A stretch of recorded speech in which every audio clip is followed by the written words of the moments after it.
Mahotsav. We start the program today with this very special video which has been prepared by DST Government of India featuring women achievers of our country. Can we have the video, please?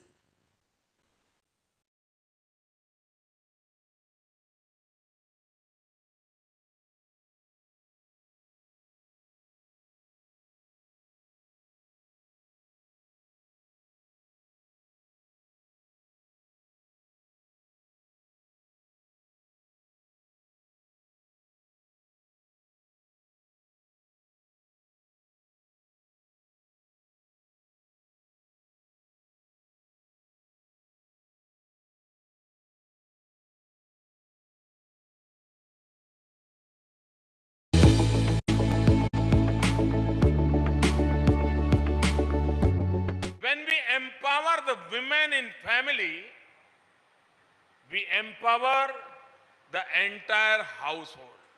When we help with the women's education, we ensure that the entire family is educated. The world needs science, and science needs women. Women today have made substantial advances in science. Women are now changing the world through their discoveries and proving to be a role model for the younger generations. In history, many impact-making research by women have transformed the present-day world that we live in. From the discovery of the DNA to the discovery of a comet, from exploring the depths of ocean to flying in space, the accomplishments of women are unparalleled. Despite this, we still need a world where women are encouraged to do science, where women are provided adequate support to balance research and motherhood and judge them purely on the merit and impact of their work. Department of Science and Technology, through its network of S&T councils, is celebrating Vigyan Utsav with the theme Women in Science and Science for Women in the month of March. The program intends to showcase the STI empowerment of women in the country, making them the key drivers of strengthening the STI ecosystem in the country. Let's honor the scientific legacy of women by committing to encourage young women to pursue a career in science.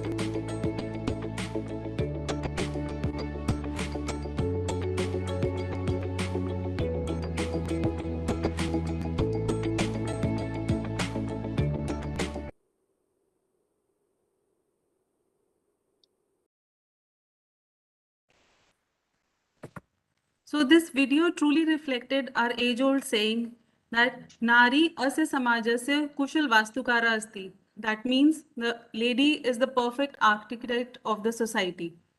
Taking the program forward in the same spirit, we bring together some of the women achievers who have shattered their glass ceilings and brought a huge impact to the society. They truly give meaning to the words when we say, Balika aham balika nav yuvak janita, aham balika na aham durbala, Adi Shakti Ambika. That means I'm a girl of modern times.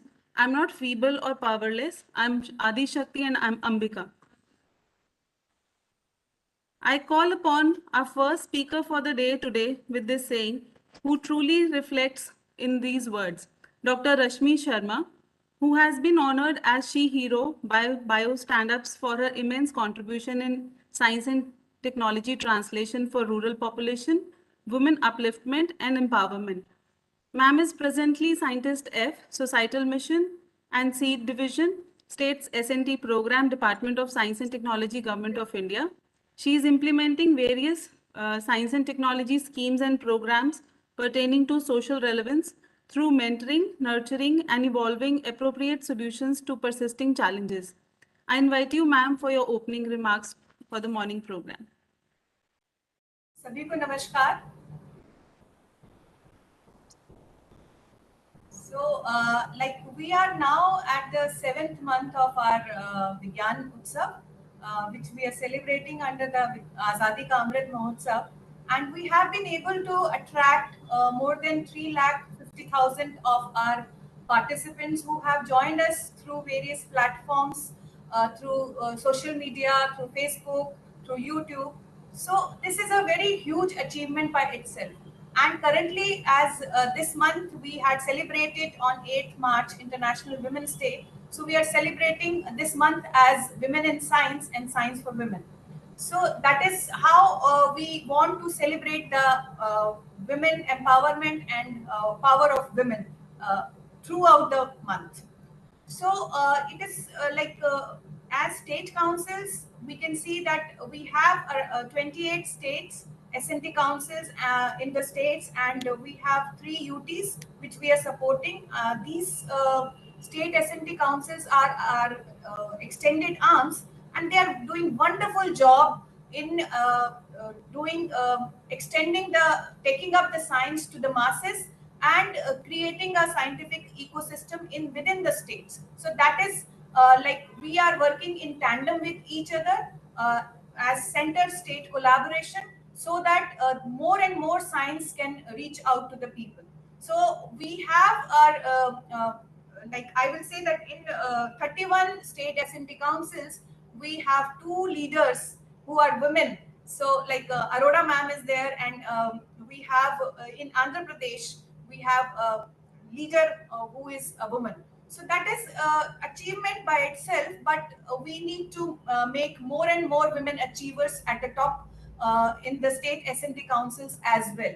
So I would request all the other states also to promote their women scientists to take up the leadership role in state SNT councils as well. In Department of Science and Technology, we have been working towards the women empowerment, and in we started in 1980s with our program called SNT for Women. So that is not only basically whatever challenges the women are facing in their entire life cycle, we try to find out the solutions for those challenges through science and technology. So under this program, we have supported 35 women technology parks, where we are giving a livelihood, we are creating the livelihoods for the women through science and technology. And not only this, we are also working towards taking up what are the challenges faced by the women scientists in our country, so those how it can be addressed. So we have large number of schemes in Department of Science and Technology, where we are creating the ecosystem for the women scientists in the country. Like we have Kiran program, knowledge involvement through for research for knowledge involvement. uh, Kiran is basically it was started as Disha, where we wanted to show our roadmap to the women scientists uh, who are facing the challenges in their uh, life of as a scientist. So major challenge which we feel is basically break in career, because as we see the data available with us, we see that 43% of the women undergraduates pass out in STEM. That is the highest in if you see as compared to UK and USA. So it is India is far ahead from UK and US. But when it comes to translation into the jobs in STEM, we don't have that many numbers. We are left only with 14% of the women, those who take up jobs in this STEM field. So that is there is a huge gap. So it means that there is a leaky pipeline. So Department of Science and Technology in 2002 and 3, they found this gap, and they wanted to address this gap through interventions. So we started the program Women Scientist Scheme, where the women with break in career could be supported for bringing them back to the mainstream science. So we have 3 schemes: WAS A, WAS B, WAS C, where in WAS A we support the basic sciences, WAS B we support the societal sciences, and in WAS C we are training the women scientists in the upcoming area, that is intellectual property rights. And we have trained more than 750 women scientists in IPR, where these women scientists are now 50% of those women scientists are now employed in various IPR as IPR attorneys, and they have started their own startups, and they are in fact associated with the patent information centers at state SMT councils also. So this is a huge achievement, because the women scientist scheme is able to give employment to about 30% of those who are supported through this scheme. So they are able to be engaged in various jobs at university level, at institute level. So we have supported more than 5,500 women scientists till the date of inception, 2002 and 3. And another initiative which we are doing at Department of Science and Technology is Curie program. Another major gap after the break in career in women's life is that we need to as a society, we are afraid that we don't want to send our girl child to far away places, and we don't want that these these girls, we are always afraid that they should be in safe environment, conducive environment. So, in order to address that challenge, we have supported infrastructure under the Curie program of DST to so that they can get the high-end infrastructure for research and development and skill development also. And these girls are not lagging behind in the women-only universities. So this is another thing. And recently, what we have done is we have started another program, overseas program, where the women who are working as a PhD scholars and as a and permanent jobs also, they will be given exposure visits to the overseas, so that they get to know the environment there, and they should adopt that into their work culture also. So now at International Women Day on 8th of March 2022, our Honorable Minister has launched another scheme, Industrial Fellowship Scheme, which is basically to get the women scientists into the industries R&D, so they can have another option open for them, and maybe if they are good, they can be absorbed there itself. So that is how we are actually looking at the chain of the cycle, career cycle, and we are trying to give interventions at each and every point of that cycle. Wherever possible, we would like to means take it up and give them the platform, so that they can they can make their career, and maybe they can be absorbed by the various employment agencies also. So, like in Punjab, I can say that we have seen, everybody knows about Kalpana Chawla. So, because she, at that point of time when she was doing her graduation at Punjab Engineering College, that she was the only woman in that college at that point of time. So it is like we need to create the role models, because in Punjab and Haryana, everybody knows about Kalpana Chawla. So I visited the Kalpana Chawla Museum at Karnal, and I saw one picture, and it was written that in the retina of my eye, the whole earth and the sky could be seen reflected, and everybody said, oh wow. So that is like she mentioned there that we have to see, like we have to dream, because unless we dream, we will not be able to achieve that. So that is how our role models will help us in taking our dreams into creating that into a shape, and we should actually aspire. I know that Dr. Manju Sharma ma'am has been a role model for many of the women scientists, and she has groomed many of the scientists like Dr. Renu Swarup, Dr. Vinita Sharma, and many others. Like she was a role model, and she has guided and mentored them all, and that is why they were able to take up the leadership positions. So as a woman, we all have the moral responsibilities.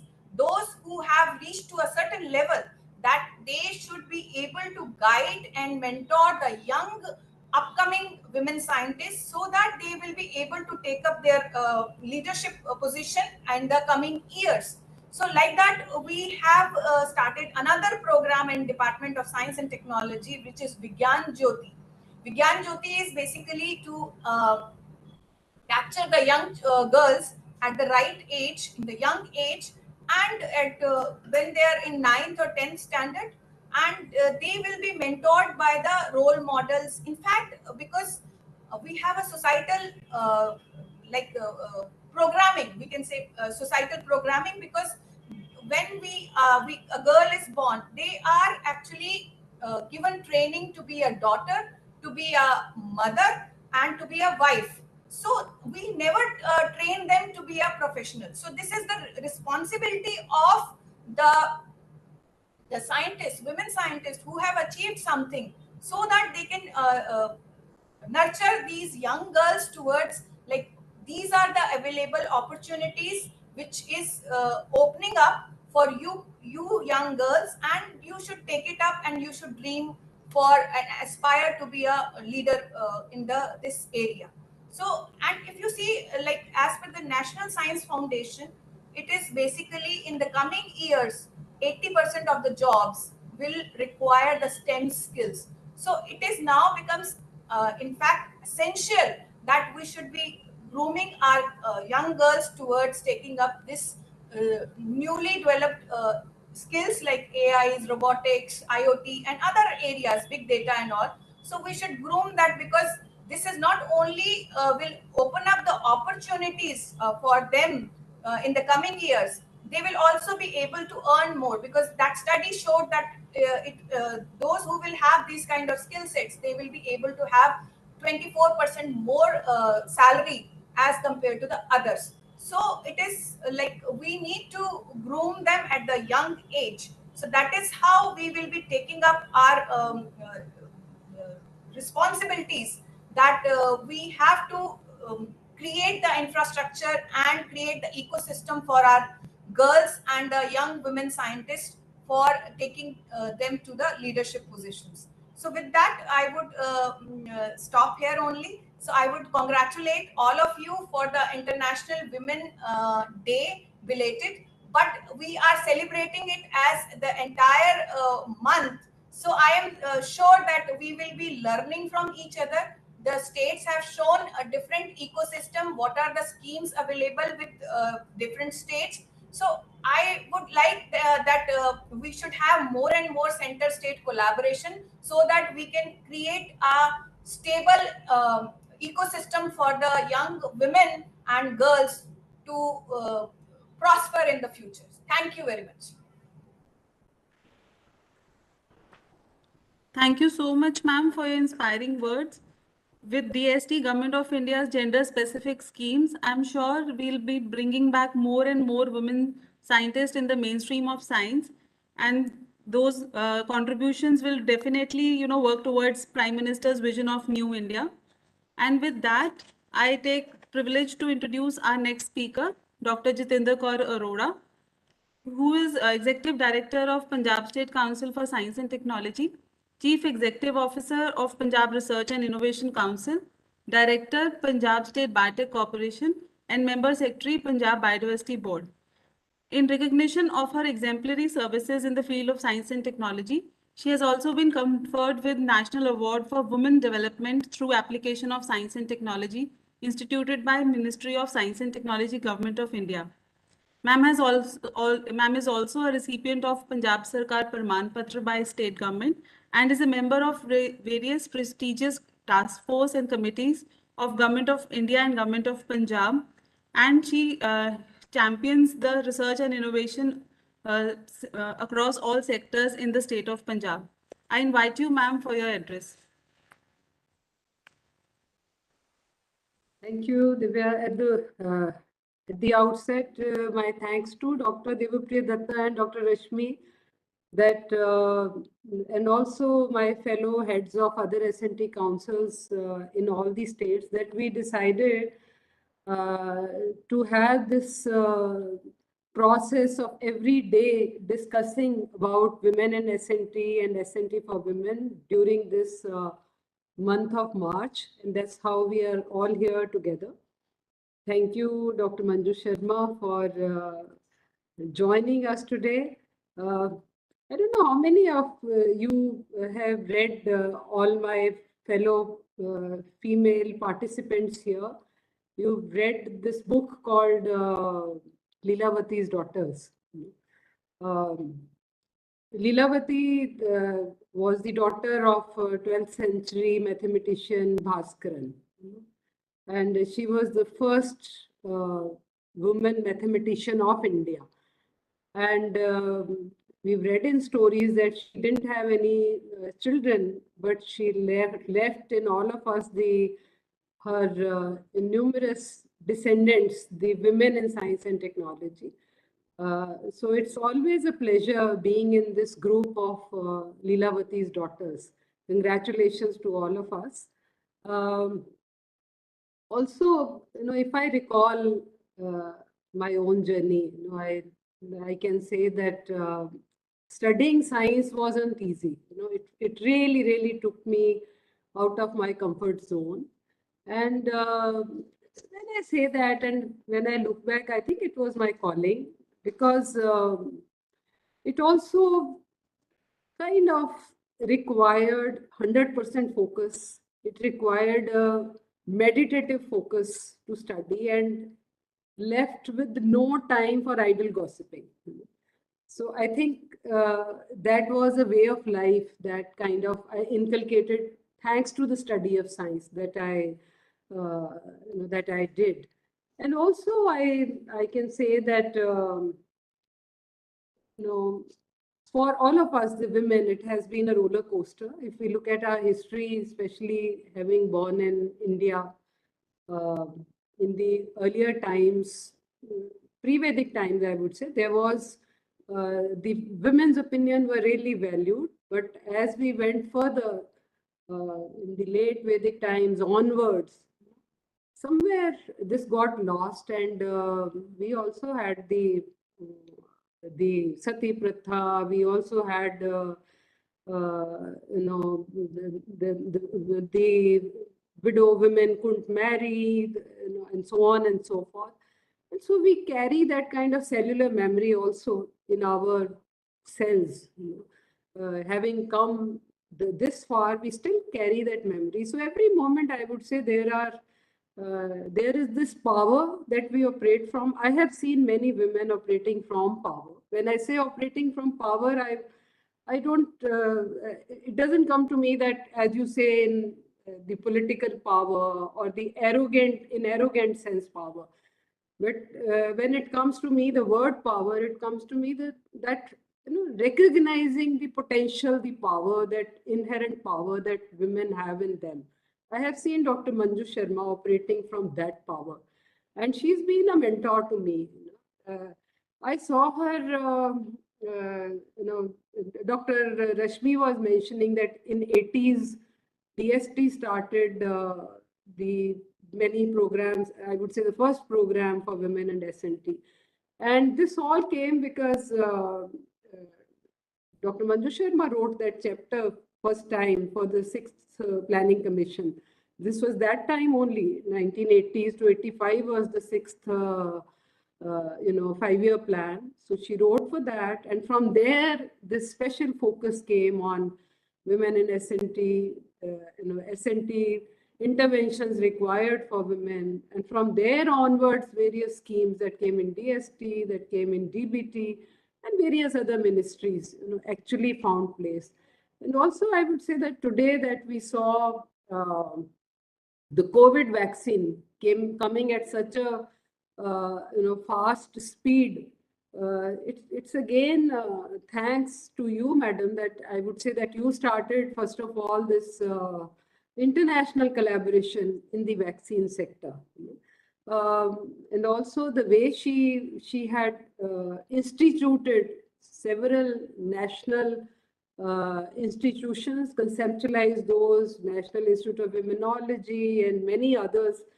I think it's been a tremendous motivation. I take pride in sharing that I imbibed these values through interactions with her. And I also take pride in sharing that here in Punjab, I conceptualized the state-of-the-art institutional network that we call Knowledge City today, that has put Punjab, as far as science and technology is concerned, on the international map. I also take pride in sharing that over the years, we've been able to set up an excellent technology platform in one of the very marginalized areas of Punjab, Shivalik foothills, which is now generating employment to the tune of 2 lakh man days every year, especially for women, through series of tech interventions that we have been able to take to this area. My team has put together a small film, the initiatives that I've been able to firsthand mentor. On those, I thought I won't make a presentation. A small film we've put together, and I hope you will enjoy watching that. And I also, remember sharing with the colleagues, female colleagues of mine, Dr. Dipinder Bakshi is here, that when, they joined, I didn't mince any words in saying that I want you to be a very powerful officer. And that powerful, I always meant that, giving your 100%, that women in true sense have. And I've been very fortunate to have that kind of contribution coming from my team, especially the female colleagues. Also, would like to share with you that presently Madhu is here. She's looking after, international front with the Deputy High Commission in UK, especially the climate change aspect. We in Punjab are coming up with the State Action Plan on Climate Change 2.0, and I take a lot of pride in steering that. And also wish to share all of you to take pride in the fact that in Punjab, we are as a state, very progressive state as far as the thinking goes towards inclusivity, bringing in gender parity. There are large number of programs in the state itself. Every girl child that studies, goes to 9th class in any government school, gets a bicycle free of cost. We have a, CSR rules amendment has come in Punjab very recently, wherein every government position that gets filled up, be it in the government departments or in the boards and corporations, 33% quota is for women. And every election that gets held in at the level of panchayats or municipalities, 50% has to be women representation. And also when we see the contribution of women, the women candidates, as far as the I had put up an alarm for myself so that I stick to my time. So also very happy to share that as far as the education goes, we have in at UG level, the women, the girl students are 2% more than the male students. And when we talk of PG students, 30% more is the, women are going into education. And in the doctorate, again, 80% more females. These were the statistics of Punjab. So I think a moment for all of us to take pride in. And with that, once again, thank you. I for all of you to joining us. Would specifically like to thank Dr. Shabnam, who is again a leader heading the Health Sector Skill Development Council at national level. Shrishti Batra is here, who has been our pass out from ISER Mohali, Punjab, and is leading a startup now. We have Dr. Meenakshi Rohila, with whom we worked extensively. She's come up with a app, and we thought, what better occasion can this be than this day to get this app released. It's for adolescent girls. We started working on it during peak COVID times. And thank you. We also have Dr. Ms. Rekha Maan. She's joined with her about 800 women artisans. We helped Patiala Handicrafts that she heads to get registered as registered users of geographical indicator Pulkari from Punjab. And she in turn has associated large number of women artisans who are benefiting from that. Thank you all of you for being here. Look forward to be with you during this forenoon. Thank you.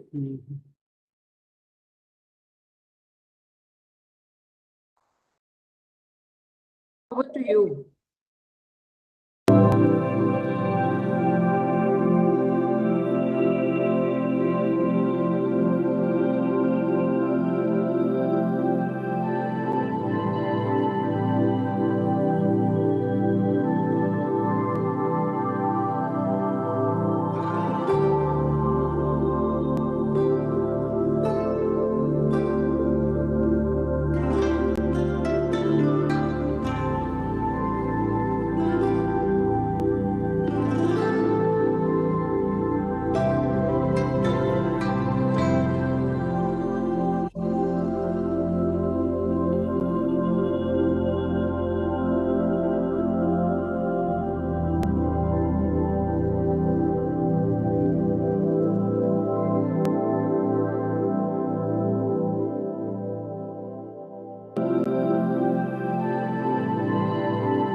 You're not audible.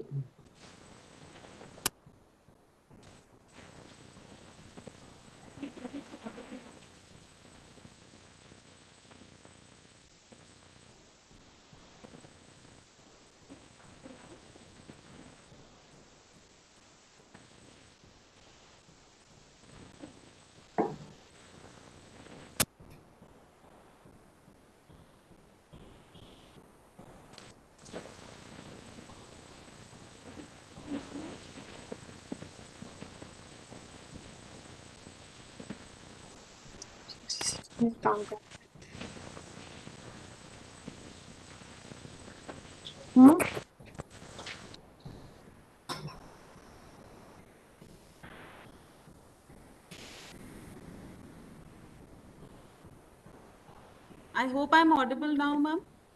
Yes, yes. Thank you so much, ma'am, for demonstrating the she power of Punjab.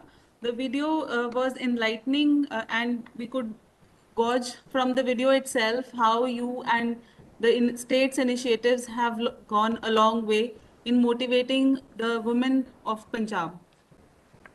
Moving ahead, I now take opportunity to introduce our chief guest for the day, Dr. Manju Sharma, former Secretary, Department of Biotechnology, Ministry of Science and Technology, who is Padma Bhushan awardee as well. Ma'am is a renowned biotechnologist and administrator of several scientific research and policy making bodies in India. She pioneered biotechnology research in India and has played a significant role in establishing several institutions in the country, including the National Institute of Immunology, the National Institute of Plant Genome Research, the Biomass Research Centers at Lucknow and Madurai, the Plant Molecular Biology Unit in University of Delhi, and Center for DNA Fingerprinting and Diagnostics. With that brief words or towards ma'am's recognition, I request you, ma'am, for your inaugural address. Very good morning to all. Very bright, charming looking young girls of Punjab and near about regions. Dr. Rashmi Sharma, Dr. Jatinder Kaur Arora, Divya, and all other guests. I won't take everybody's name. I'm really delighted to see this group here assembled here today. It's very important that on this day, we remember that women for ages have played a very significant role in the national development.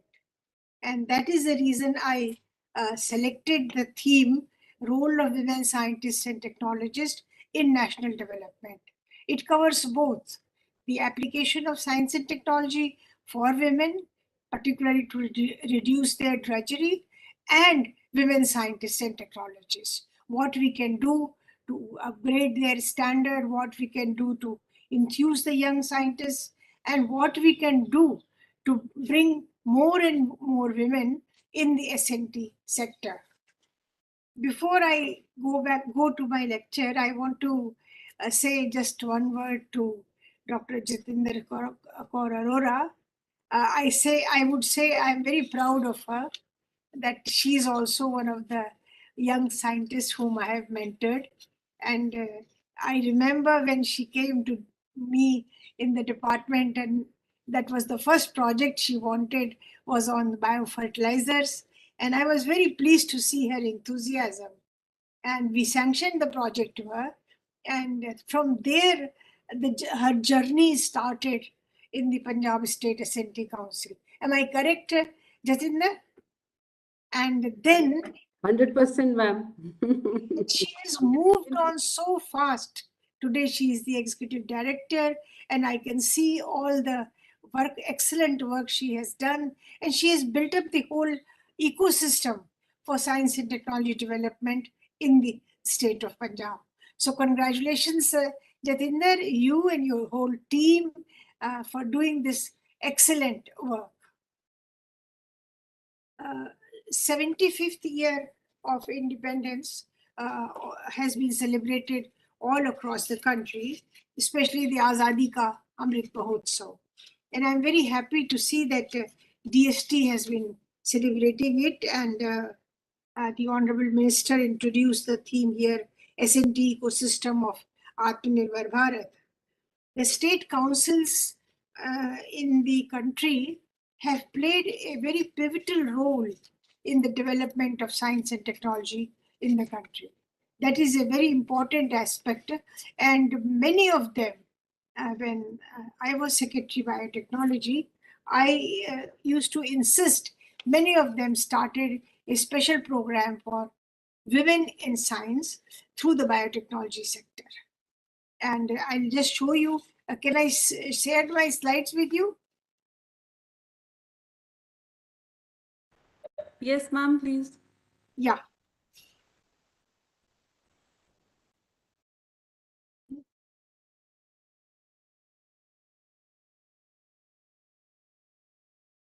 Next one. इसको छोड़ो. आगे चलो. First of all, I want to share my warm greetings to all of you. We had just celebrated the International Women's Day, and all of you know the theme of this day was Break the Bias. And I'm very happy to see that in the state of Punjab, this is already happening. Break the bias. What is it that they want? Imagine a gender equal world, a world free of bias, stereotypes, and discrimination, a world that is diverse, equitable, and inclusive, a world where difference is valued and celebrated. Together, we can forge women's equality. Collectively, we can all break the bias. So this is the theme, and this is the explanation for the theme for the Women's Day this year. And all over the country, we have celebrated. We had a very big program under the National Academy of Sciences on 8th of March on the same theme. Just a word about the International Women's Day. I'm sure all of you know that the United Nations started celebrating it on 8th March since 1975.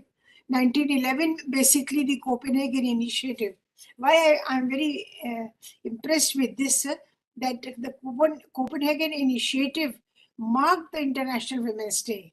World over, several countries like Austria, Denmark, Germany, etc., they came, they held rallies, they wanted to express rights to vote, hold public offices, women to hold public offices, to work for vocational training, and avoid discrimination on the job.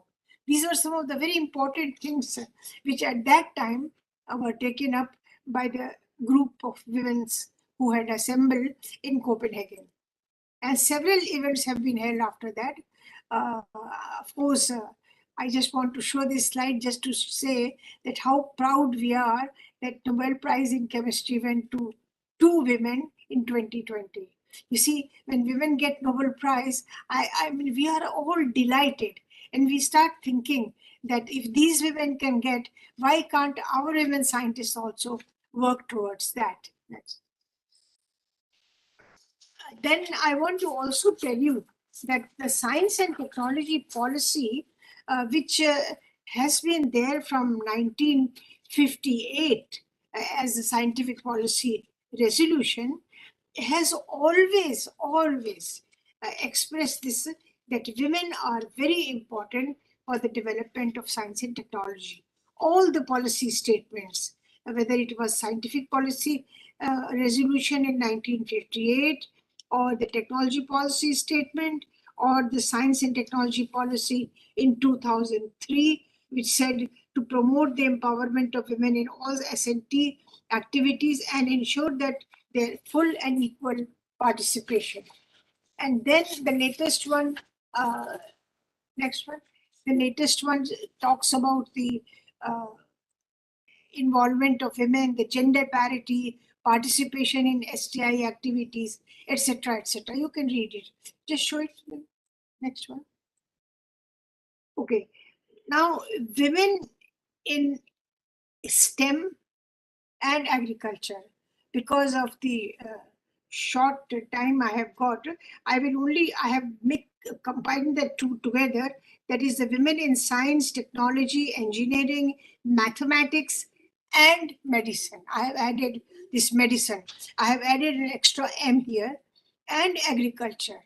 Now, agriculture, why? Because we have seen that when we go for doing science for women, the maximum effort we have to make is in the agriculture sector, because the farm operations are carried out by women across the world, and the women hardly receive training and proper equipment, etc. So there is a drudgery part in there. So the science and technology intervention for women in agriculture becomes very, very important. Now, what are the important things which will really bring in women in STEM? And also, I'll come to agriculture later on. Changing the deeply ingrained perception amongst the girls that mathematics has become a very difficult subject, and also science. So we have to put this in the young girls' mind that, look, science, mathematics are very important. There is nothing that they are very difficult. Once you start it, it's really not difficult. And certainly for doing this, a mentor is needed for the guidance and confidence building from the very beginning, at an early stage of a girl. Good management practices and their implementation in academic R&D institutions is again the most important thing. If we don't have that, we can never get the gender parity, which is the key issue in the involvement of women. We must have training programs for them, especially for those whose drudgery we have to reduce. We have to have more scholarships, more awards, more recognitions, fellowships, etc. The leadership part is very important. And here I want to give you one example. Long ago, I had visited when Dr. Sopti was there in the Punjab University. I had gone there for some annual function, inauguration of the annual function. No, it was a convocation address I gave. And there, you won't believe that there were 98% girl students in the merit list. 98%. In the whole line which was coming to receive the gold medal, only 2 boys came. The rest were all girls. And I asked Dr. Sopti how many of them have become professors, have become leaders, directors here in this state. Then he said there was no response from him because it has not happened. But at the same time, in the beginning, in the earliest education and studies, they top the whole list. They become the gold medalists, they become the prize winners. And that was in Punjab only. This example I'm giving you.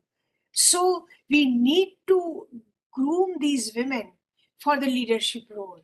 And you can see very clearly in Dr. Jatinder Kaur Arora that how she has gone up into the ladder and become an executive director.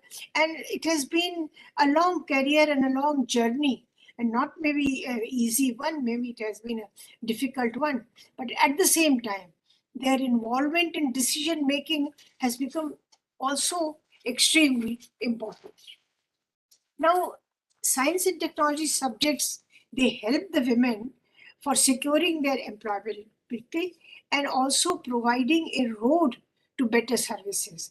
You see, employment today has become a crucial issue.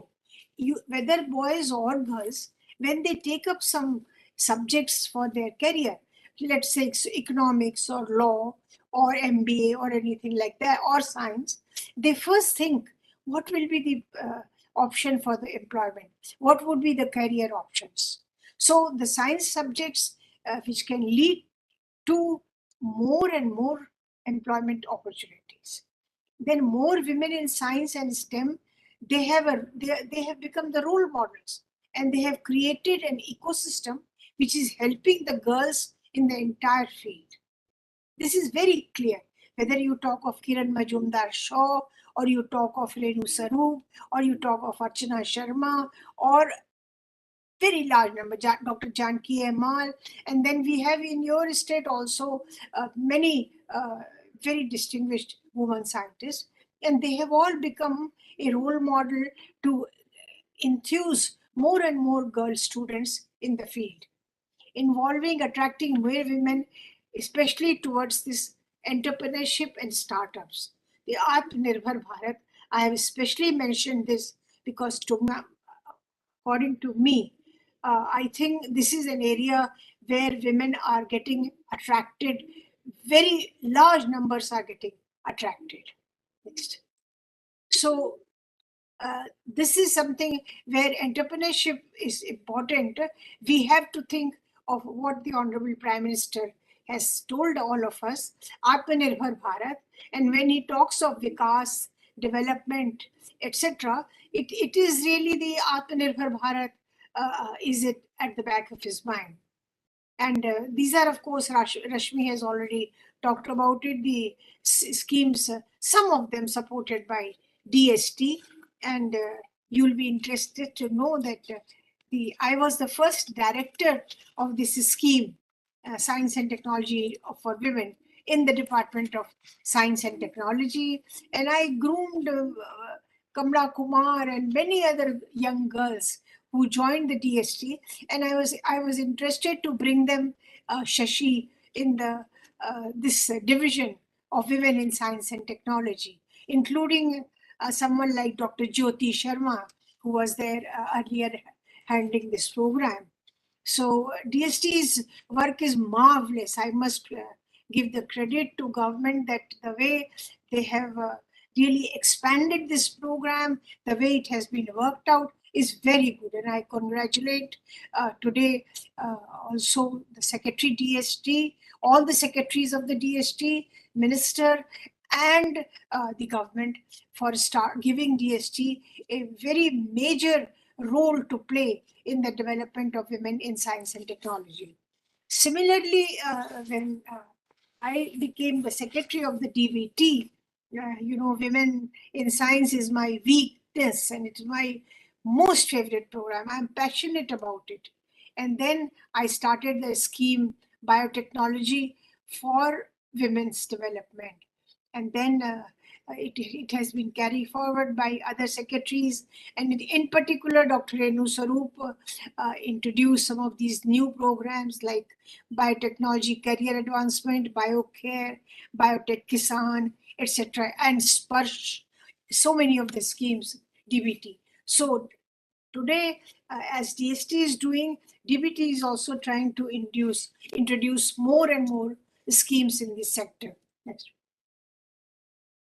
One point which is important for all of you to note, especially the state science and technology councils, that the academies in the country are also very seriously engaged in promotion, sensitization, capacity building, technological empowerment of women in the country in this endeavor.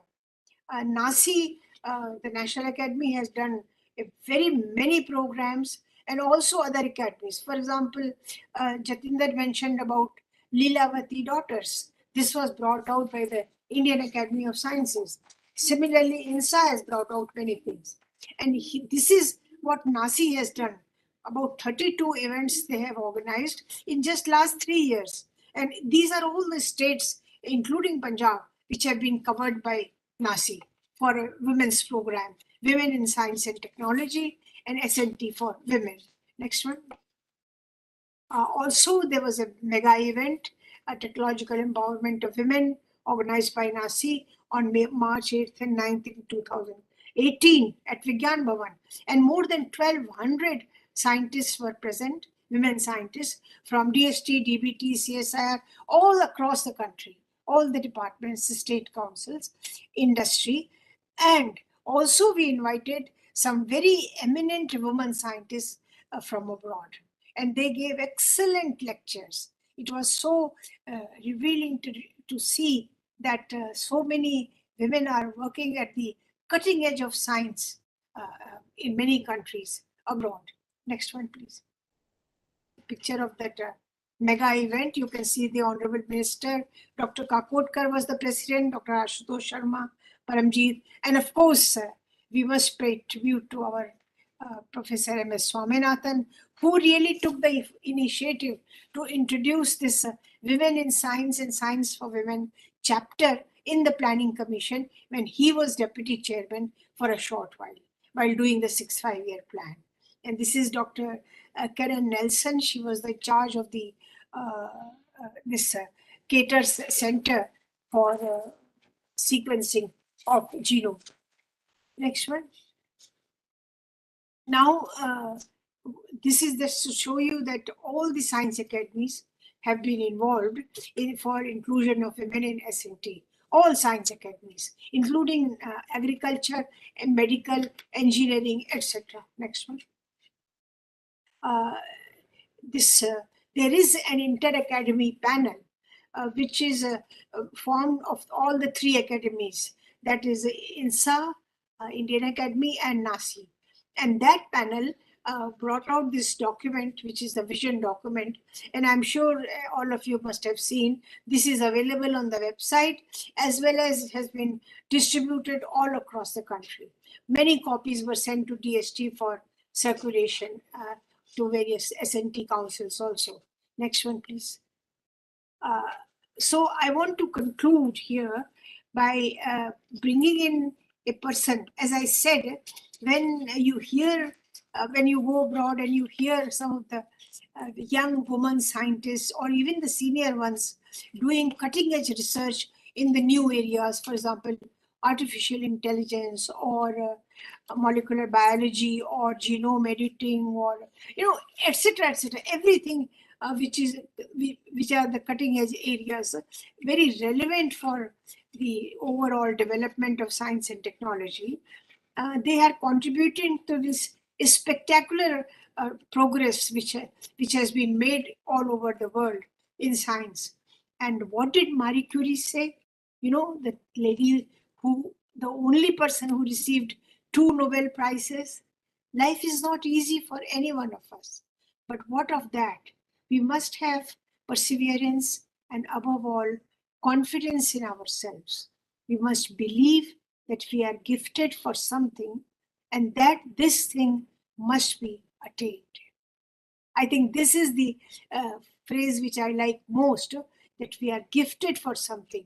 All of you women scientists who are present, whether it is Rashmi or Jatinder or Divya or anybody else, all of you are gifted with some quality or the other. And you can always attain your goals.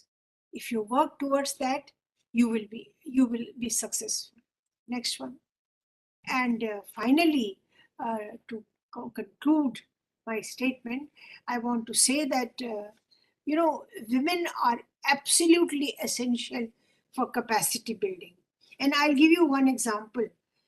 This program on about nutrition for women, and particularly because knowing that the largest number of women and children are malnourished in this country, even the National Academy of Sciences started a program with the help of NIN. But what we saw that when you take this program to rural areas, we selected a few villages, the women are more interested to come forward and receive the training and give the proper nutrition and cultivate a small nutri garden, and also for processing of various foods. They take more interest than men, than the farmers themselves. I mean, this is very strange that many of the programs of technological empowerment women are doing because they take more interest in the farming operations, in post-harvest technology, in development of agriculture-based Atmanirbhar Bharat, that is developing, starting startups, entrepreneurship development. All these, if you see, the women come forward. Always the women come forward. And I'm not saying this just for the sake because I'm talking to a large group of women, but it is my own experience. I have visited several villages, several areas, like I went to Chitrakoot with the Rural Development Institute. There, when I went into the institute, more number of women and girls were in science. And they were so much interested. What are the schemes? They wanted to know all about the DST schemes. They wanted to know about the DBT schemes and how they can move forward, how they can implement it in their own institute. So these are very important aspects. And like that, I have seen Varanasi, there is a big program on women and nutrition. And all this is done by women. All 6 villages have been adopted by a very distinguished scientist, Professor Madhulika Agarwal, who's the dean in BHU. And she goes to the villages, and this includes the villages even adopted by the Honorable Prime Minister. And many have been adopted by the university. And there we are focusing on programs for women. And they are all done by women, all of them. So I'm very glad that there is certainly an ecosystem which is being created in the country, which is being created. I won't say it has already been created, because we should never be complacent of what we have achieved. But the ecosystem of SNT for women and for about the application of SNT is being created in the country for the women. And I'm very confident that their drudgery will be removed slowly, their malnutrition status will improve, and also the whole question of their economic benefits. They will get more and more employment through science and technology. And that's what we want, the women to have some economic power in their hand. Then only they will succeed in doing what exactly they want. So I must again emphasize this point that women are very essential for capacity building. And if we take them as the teachers, as the role models who go to the villages, as the volunteers, and you have seen, mind you, in the present pandemic, if you see all the photographs of the women health care volunteers who have come forward, most of them are nurses and doing work in various hospitals. And they came forward along with the doctors to help in the pandemic area. So it's the women who really do this extraordinary work.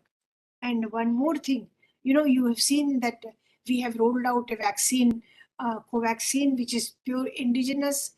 The efforts have been made by the National Institute of Virology.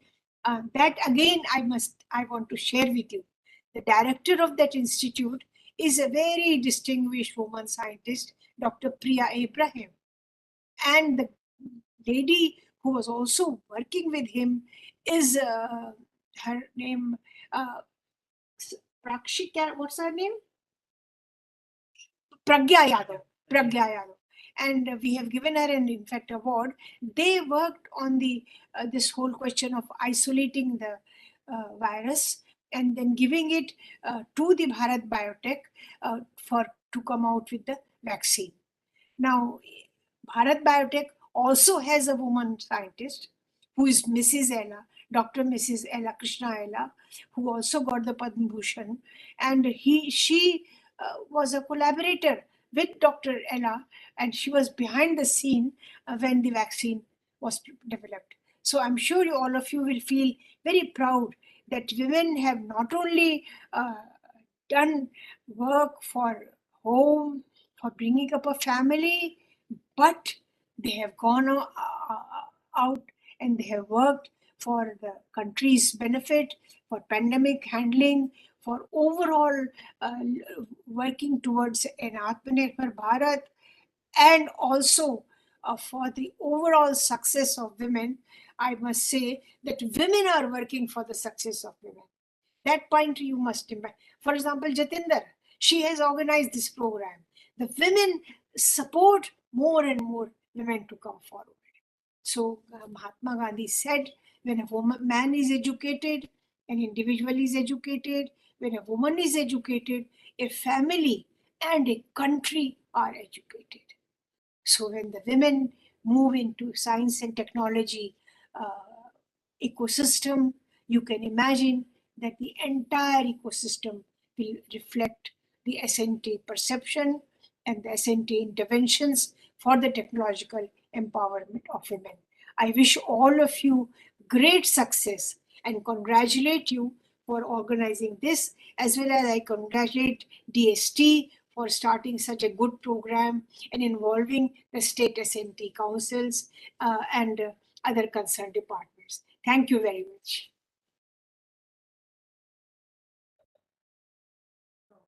Thank you so much, ma'am, for infusing new energy in us, listening to your motivational address, and learning about the different programs implemented under your leadership and the impact they have brought in bringing women to the center stage of science.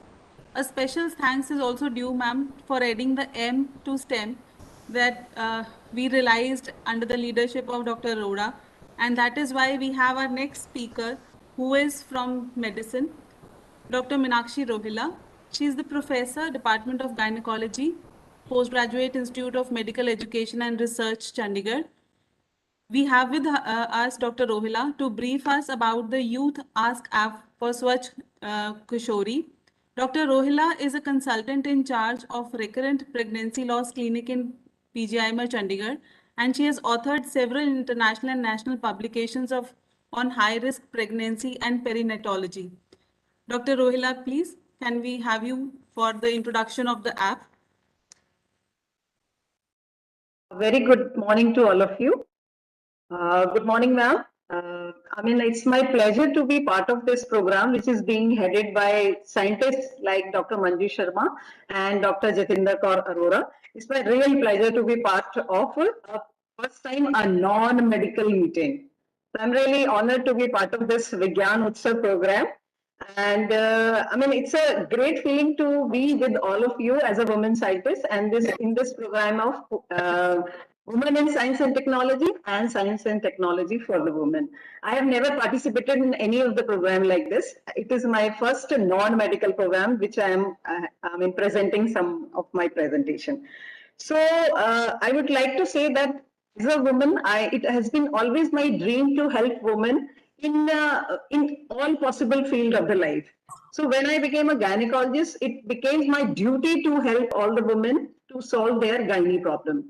And especially I realized this when I became, when I was working during COVID pandemic time, I realized there's many young girls and women also who had some problem. They wanted to come to the hospital, but because of problems, they could not really attend to the hospital because it was an emergency was going on at the time, but they were trying to contact us through the social media. So at that point of time, the Department of Science and Technology actually helped us, in shaping my dream.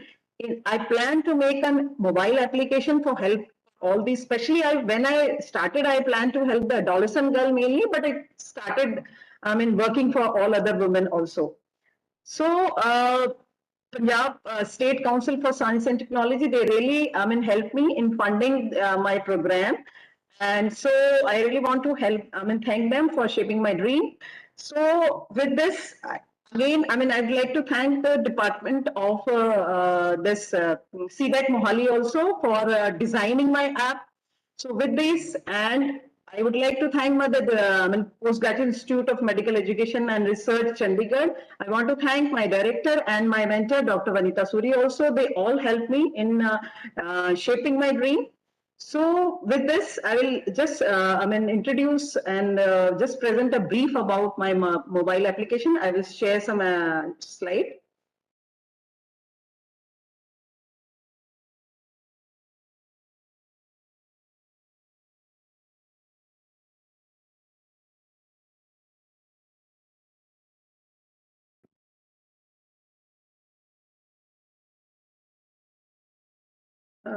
Are my slides visible? Yes, ma'am. Yes, thank you. Kindly Thank put you. it on the screen mode, ma'am. Yeah, I was just trying to be.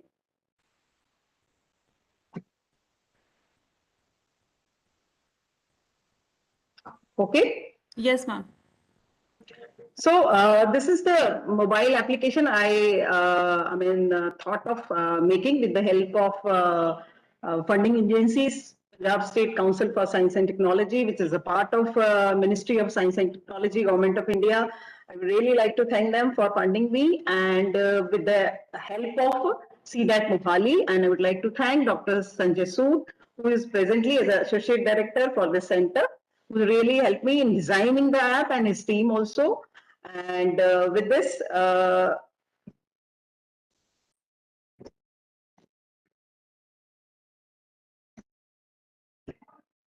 so this is the icon of my app, which is named as Youth Ask. And Ask stands for App for Swasth Kishori.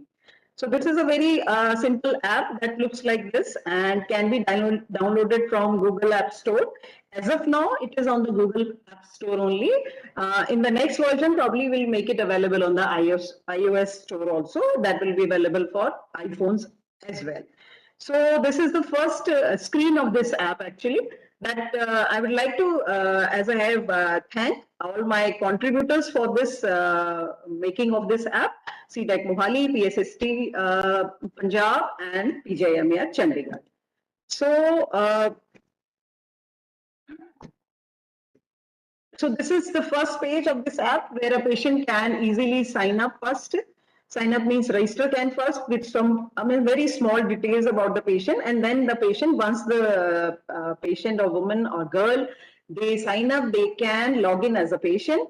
and they can choose any of the language. I have made this app in 3 languages possible. This is English, Hindi, as well as Punjabi. And this is the small details that she has to fill to have a consultation about the gynae problem. She has to, accept the terms and conditions also, which I have made in Hindi, English, as well as Punjabi. This is a very simple one where we, tell the patient that they are taking on their own wish. And if at all it is required, they have to attend the hospital also, and they should be agreeing to this. Whenever there's a problem and they need a checkup, they have to come to the hospital, and we are not charging anything for them for this. They have to accept this, that this is for the, their consultation. It's a free consultation. So this is another page of the app where the patient can file her queries. She can file a very simple way of putting a query is there.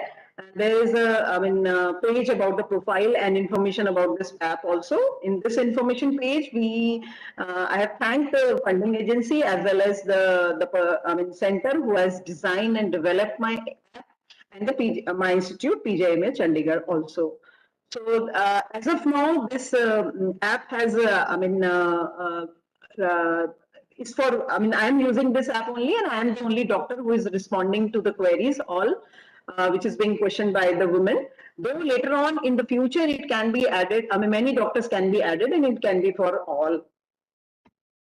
And this is the page for the query list where when the query are open and it yet to be answered, they will look like in the active column. And once they have been answered, they will be in the section of the closed query.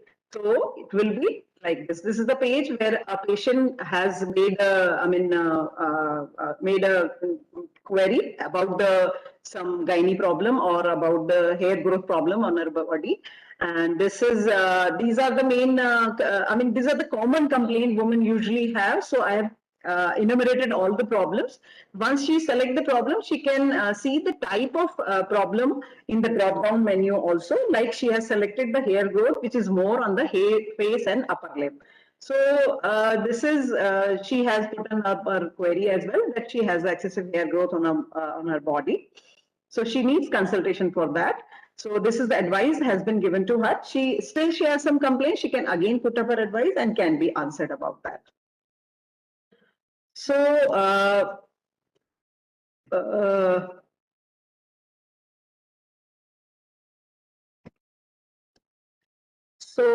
would like to say that this is all about my app, which is a very simpler one to use and very can be used as in not as in a for gynae consultation only. It can be used as an educational app too. And in fact, after using this, I realized that some of my patients ask me general queries also about, although they are very simple ones, they may not be related to the consultation, but they are very important for knowing the treatment because as an education about the certain problem. Like one of my patient asks, why do women have discharge? It is very important for a woman to understand this before she asks for a treatment, and before she understands that what is normal and what is abnormal. So that was the point, that it can be used as an educational app also, and it costs nothing to the patient, and it's just an internet cost to the patient. And for a simpler query to a patient, it definitely can be used very easily.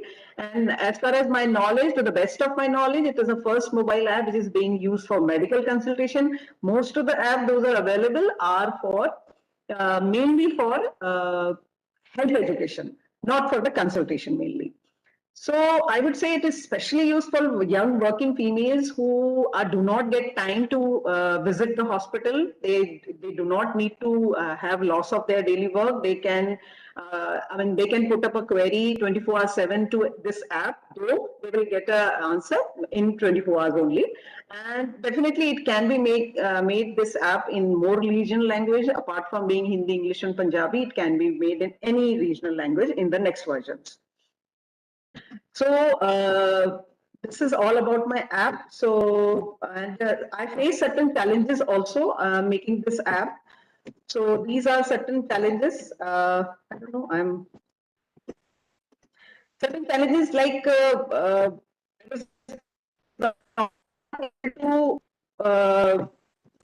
there were certain patients who were not able to understand the scientific language also. They were not able to, there are women who do not have the mail ID also. So in the next version, probably we can make it as a phone-based app also, where the woman will get the OTP and get the registration. And I can make some simpler layman language also. So I will try to make that in the long run.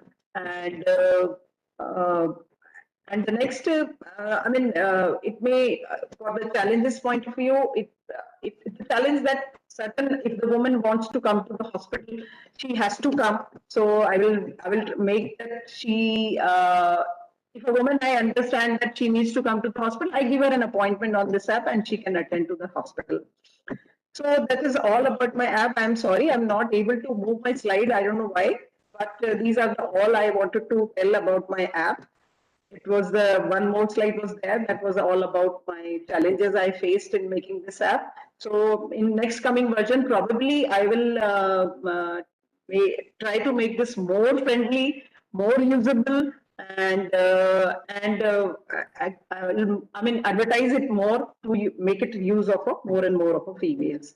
So with these words, I would like to say thanks once again to my funding agency, Punjab State Council of Science and Technology, which is a part of the Department of Science and Technology, Government of India. They have really helped me in, especially Dr. Jatinder, who has really helped me in all the steps for this making of this app, and the CDAC Mohali, Dr. Sanjay Sood, and his team, who has really helped me in designing this app. And they are helping me for, I mean, whenever I ask them for any query, and my team and my institute who has helped me for achieving this dream. Thank you very much. Thank you, Dr. Rohila, for explaining the features of the app.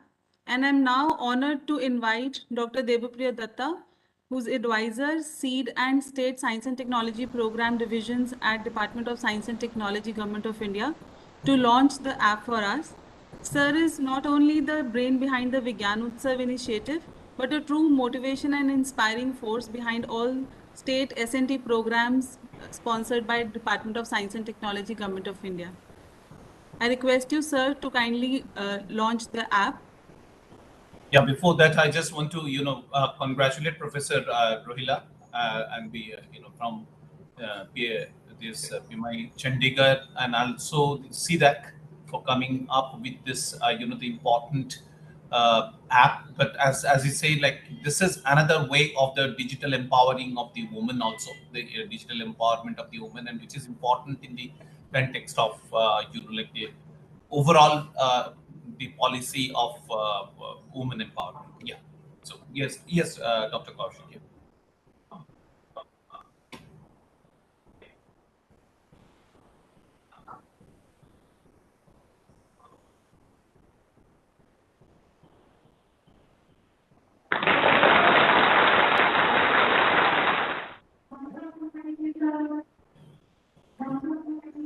Yeah, thank you very much, and again, congratulations to Punjab Council and Dr. Jatinder Kaur Arora and like all the colleagues to make it like it's a very small the investment, but I think of big impact in the life of the woman, and which through the S&T for women, like this is an example like what science and technology can bring for the general the woman, the life itself.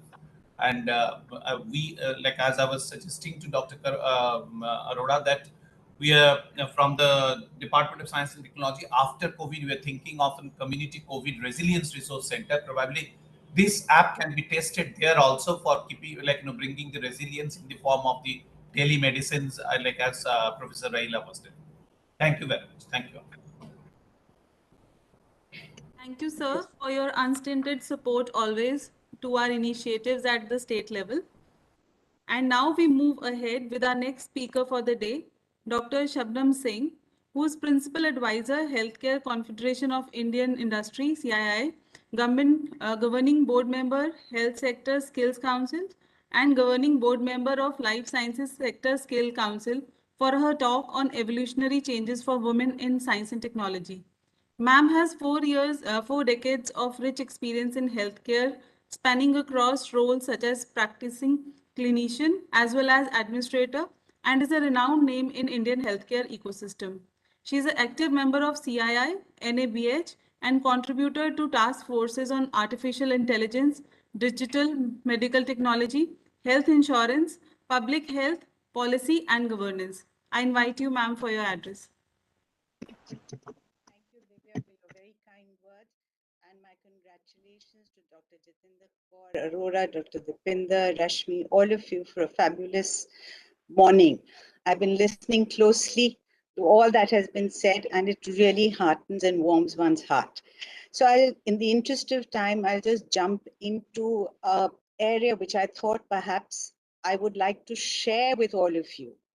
Dr. Sharma, Manju Sharma put a very nice context to the piece where women stand in STEM. But what happens when women get into the workforce in STEM? What are the challenges that they face? And what is it that the ecosystem can do to support them? Undoubtedly, the way technology is marching forth, it holds a disproportionate share of impact, opportunity, benefit for economic development world over. Having said that, women are stuck in a bucket of gender stereotyping, and there are elements within that which don't let them move forward. 2015, the New York Times headline, "Fewer women run big companies than men named John." This amplifies what I'm trying to say. 4 years later, 2019, a ranking of the 100 most innovative leaders in the United States contained just one woman. That speaks volumes to the challenges. While women earn 50%, half of science and engineering degrees, they make up less than 20% of the workforce. MasterCard did a very nice survey in which they interviewed children, girls between 12 and 14. And a whooping 93% of them said that we want to go into STEM. But whether they would carry forth with that as a job, it dropped to 38%. And why? Because the perception was that this is a male-dominated environment. So when we look at the statistics, at the entry level, you will find there's an equal distribution between male and female. So it'll be 53% will be male, 47% will be women. And as you move up the value chain and you go through the managerial level and then you come to C-suite, this drops and it comes down to barely 18 to 20%. So literally, you're the only woman in the board. Right? And that is what I went through in my journey. I was the only woman who was sitting at the C-suite, surrounded by a sea as what I call black coats. But it was a great ride, I have to say. Manjuji, all speakers have shared the great women who have been in STEM, so I will not belabor that point. But I would definitely like to share this morning. I was absolutely delighted when I saw the Economic Times and I saw this great app by Google and me at the Ministry of Electronics, which had a little QR code which said, let's get in and see what are the new innovations. And there were a huge number from our ecosystem of women who were there. And at the Startup Awards, we had, I hope I get the name right, Surabhi Das from Zomato, and we had Lizzie Chapman from Zest Money winning these awards. So things are changing, but are they changing with the speed and alacrity that is required is the question. So let me share with all of you what are the challenges. So in the 80s, women who were getting into STEM were about 40%. Today, it is less than 18%, right? Now, this is worrisome. So if you take numbers, the numbers do not speak for themselves. It's the percentile, which is one of the biggest problems. And here, a lot of research has shown that culturally, it is not restricted to India alone. It is even more prominent in the West. That messaging to girls is always on the lines which speak to them through the internet, through social media, other forms of technology, which guide them more to other areas, typically. So it'll be towards education, nursing, medicine, fashion, and so on and so forth. The second bit is there is a lack of knowledge. And this actually came to me into the forefront in 2008. And that's how I was instrumental or pushed people to look at the Health Sector Skill Council with women in mind. Girls would not come for technology-led jobs in health sciences, in hospitals.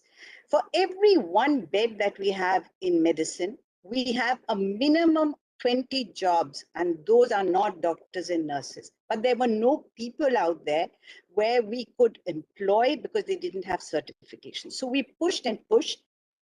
And then we came across a societal barrier, which led to, and I'd urge you to see this movie, which we co-produced. It's called Ghar Ki Baat, one at festival, in which we demonstrated that there's a camp, who camps in medicine, and the man comes in with his wife and child and says, I want to see the doctor. So there's a male doctor sitting there, and he says, but I'm only going to show her to a female doctor. So we turn around and that movie, The Sum and Substance, is that if you don't send your daughter to get educated to be in medicine, how do you expect somebody there to be able to take care of her? So the knowledge base, the penetration is extremely important to change mindsets, that these are areas where you can go into, right? Now, the key, as I said, is not at the level I discovered at schooling. Schooling, they do want to go into it. The problem arises when you come to college. And in college, by the age of 23 to 25, and we covered this again in our own work, because we started training classes, and Punjab is one of this. Himachal, we kick-started teaching children in school, getting them sensitized to IT as well as by GDA training, etc. When we tried to introduce the same vocational thing in college, no one came to those schools, so it got disbanded. So the area in University for sensitization, knowledge building, perception, removing misconceptions is extremely, extremely important, right? And you have to build that level of confidence.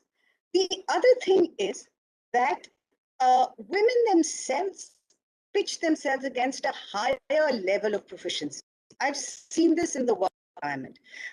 They push themselves, and if they don't feel they have reached that level of proficiency, they kind of feel bad, or they feel they're not good. The next thing is that women risk being mummy tracked, and their accomplishments are overlooked. All of us know it. Women have familial duties, household duties, work duties, and they need flexibility. Now, this is a very interesting point, that family with household responsibilities, women with household and work responsibilities, they, because of the flexible hours in COVID, they rose by 1.8%, while the men fell by 1.4%. Having said that, when going back to work, when the women were asked, do you want to continue with this hybrid model, they did not want to have it. They wanted a clear division between work and their home environment.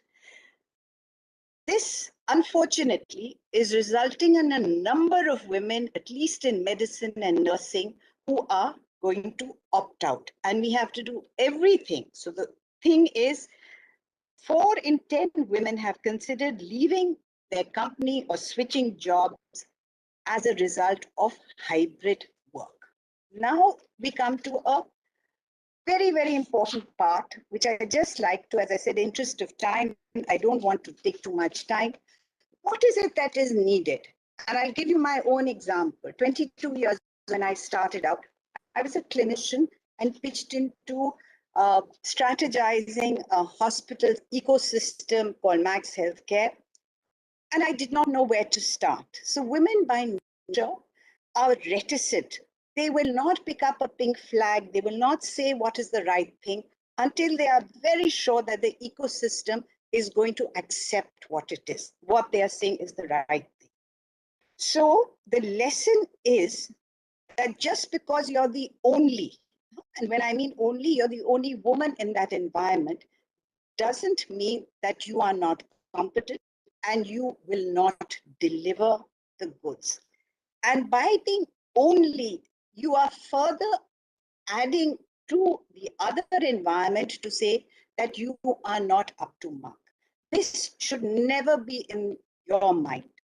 So for the environment to make sure that the girls who come in succeed and thereby become role models for the rest, it's extremely, extremely important. Number one, provide equitable access to skill building. The velocity with which things are changing, this is going to be required every 3 to 5 years. Only then will they be resilient. Second, implement a very transparent process of promoting them at the lower level. Because if you don't promote them at the entry level and make them walk up the managerial level, by the time you come to the C-suite, you won't have them. So you have to ensure that they are recognized for their efforts, as well as promote them and help them build an ecosystem around them to make it happen. This has been amply demonstrated in the COVID crisis, where responsible employers in areas like ma'am also mentioned, his company, TCS, others have all helped women to move up this value chain. The part of mentors and sponsors is critical. Is critical. If you want these children to actually support themselves and grow, you have to give them mentors and sponsors who can guide them in the opportunities, the learnings, help them through their difficult times, help them to see who they are, strong, independent, confident people. I was lucky enough to have them. I had a very interesting, we were going for a loan to expand the hospital piece, and I was supposed to present. And I literally stuttered when I started. And then my boss said, just go with the flow, right? So if you don't have those kind of interventions, it's extremely difficult to be able to take it towards the next level. So a good, I would urge Dr. Arun, from your whatever I have seen that you have done, you have a fantastic platform. Within that, pick up your role models, mentors, to ensure that the rest go up the value chain at an individual level. And here I will stop. As I said, in the interest of time, I could go on and on this. Be bold. Be bold. You have it in you to make things happen. And at the end of the day, it is belief in oneself, passion, and an ecosystem which is curated contextually. That's the most important. Curated contextually with competent solutions support you, steeped in a strong belief. You are the resilient, make and sustains inevitable change. Thank you for the opportunity and time to listen. Back to you. Thank you, ma'am. Thank you for highlighting the gender neutral roles in our households and workplaces for equitable participation and contribution of women in New India. And with that, we have, our next speaker, which is our very own Dr. Srishti Batra from ISER Mohali. She has been an alumni of the State Research Institution, and now she's heading her own startup. She's the co-founder and chief technology officer of QZen's Labs, which has been awarded as best startup in agritech from Ministry of Electronics and IT, Government of India, and NASSCOM in 2019. She is also the recipient of prestigious BIREX Big funding in 2020. And for having so much of success, I invite you, Dr. Batra, for experience sharing on technology platform for transforming food supply. Over to you, ma'am.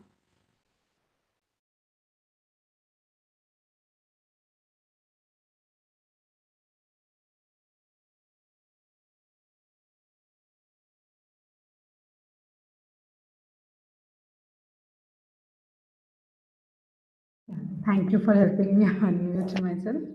Uh, Thank you, Divya, for the kind introduction, and I would like to sincerely thank Dr. Bakshi, who asked me to be the part of this event. I think this is a wonderful event, listening to all the fabulous speakers and sharing their journeys. And I think my talk will be a bit more linked with what Dr. Shubham mentioned, which is about the women in the leadership role and how it's been a personal journey for me. And I think I relate to a lot what Dr. Shubham just said.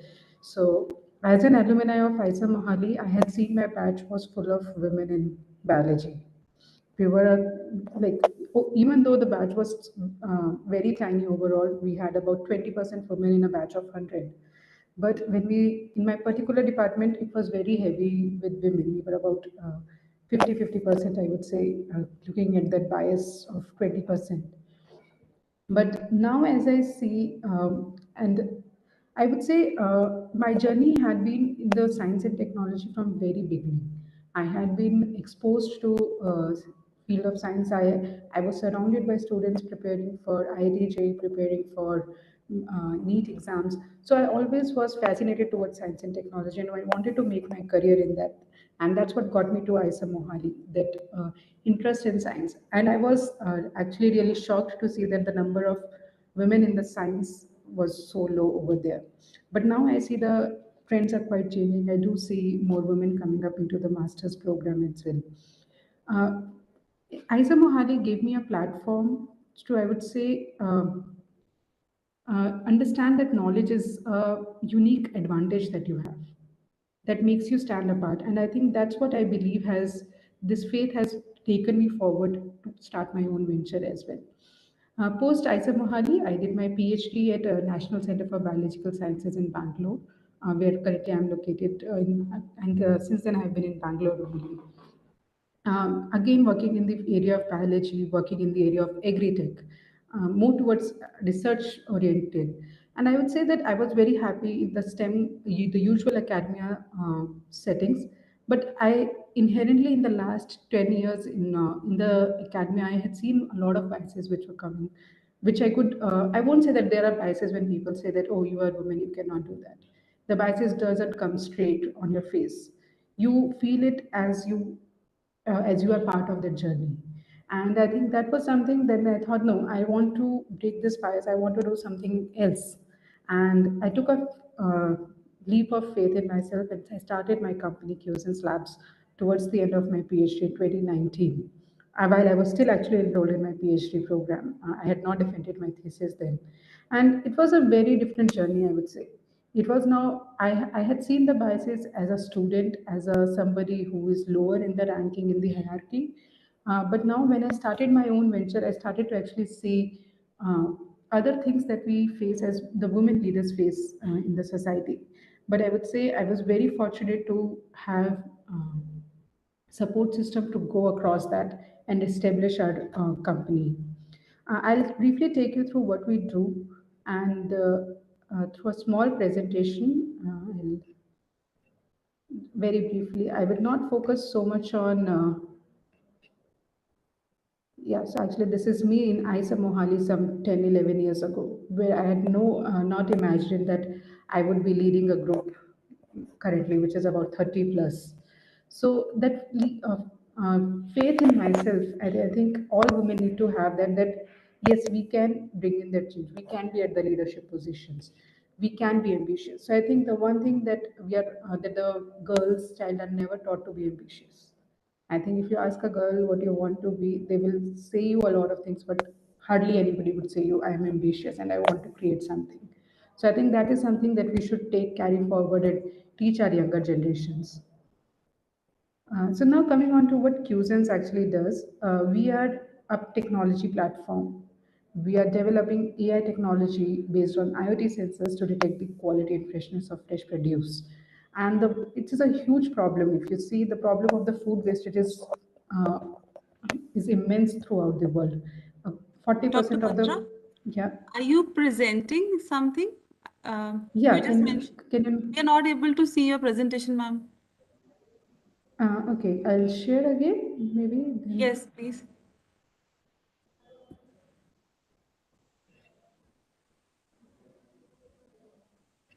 Can you see my screen now?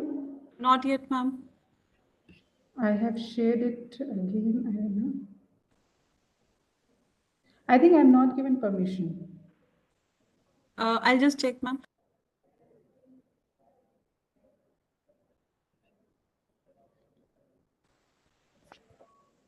Ma'am, please check.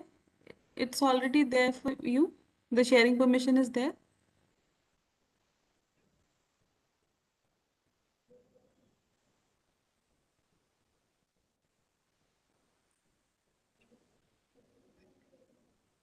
Can you see my screen now?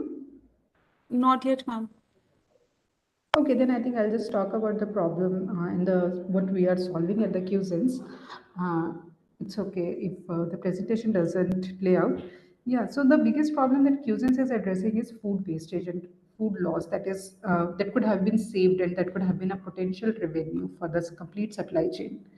And it's about 14 billion dollars of loss annually for India. And I think this year's figures would be higher than 14 billion dollars. And we have all faced this problem that when it starts from the farm to the time it reaches the consumer, even at the consumer end, we see a lot of poor quality produce coming in, and which could have been well maintained if the complete supply chain was monitored. So that's what QSense bring in. We bring in technology solutions to solve this inefficiency in the supply chain. We have artificial intelligence solution which captures the information on the producer's quality, which captures the information on the shelf life of it, and it predicts when the produce is going to go bad, when the produce can be consumed, when it should move ahead, what it should be priced at, thus helping the stakeholders in the complete supply chain. And we have been building this product, this complete system for the last 3 years now, and we are now have reached many farmers, many wholesalers, traders, where we help them manage the complete system. So we have patented technologies. Two of our technologies are patented, and we cater to the complete fresh produce agri. I would say agri fresh produce, but now we are also entering into the segment of meat and seafood. The impact that we bring to the stakeholders is reducing their wastage incredibly. Our solution can help in reducing the wastage by more than 30%. And since everything is backed by data, it's completely transparent system, which can actually lead to fair pricing that we have been trying to achieve as a country. Fair pricing so that the farmer gets the fair price. And again, the rejections that we used to face in exports, we help reduce those rejections for the exporters who are part of QSINs. Overall, increasing the better margins and reducing the losses is what our main USP is for the agri supply chain holders.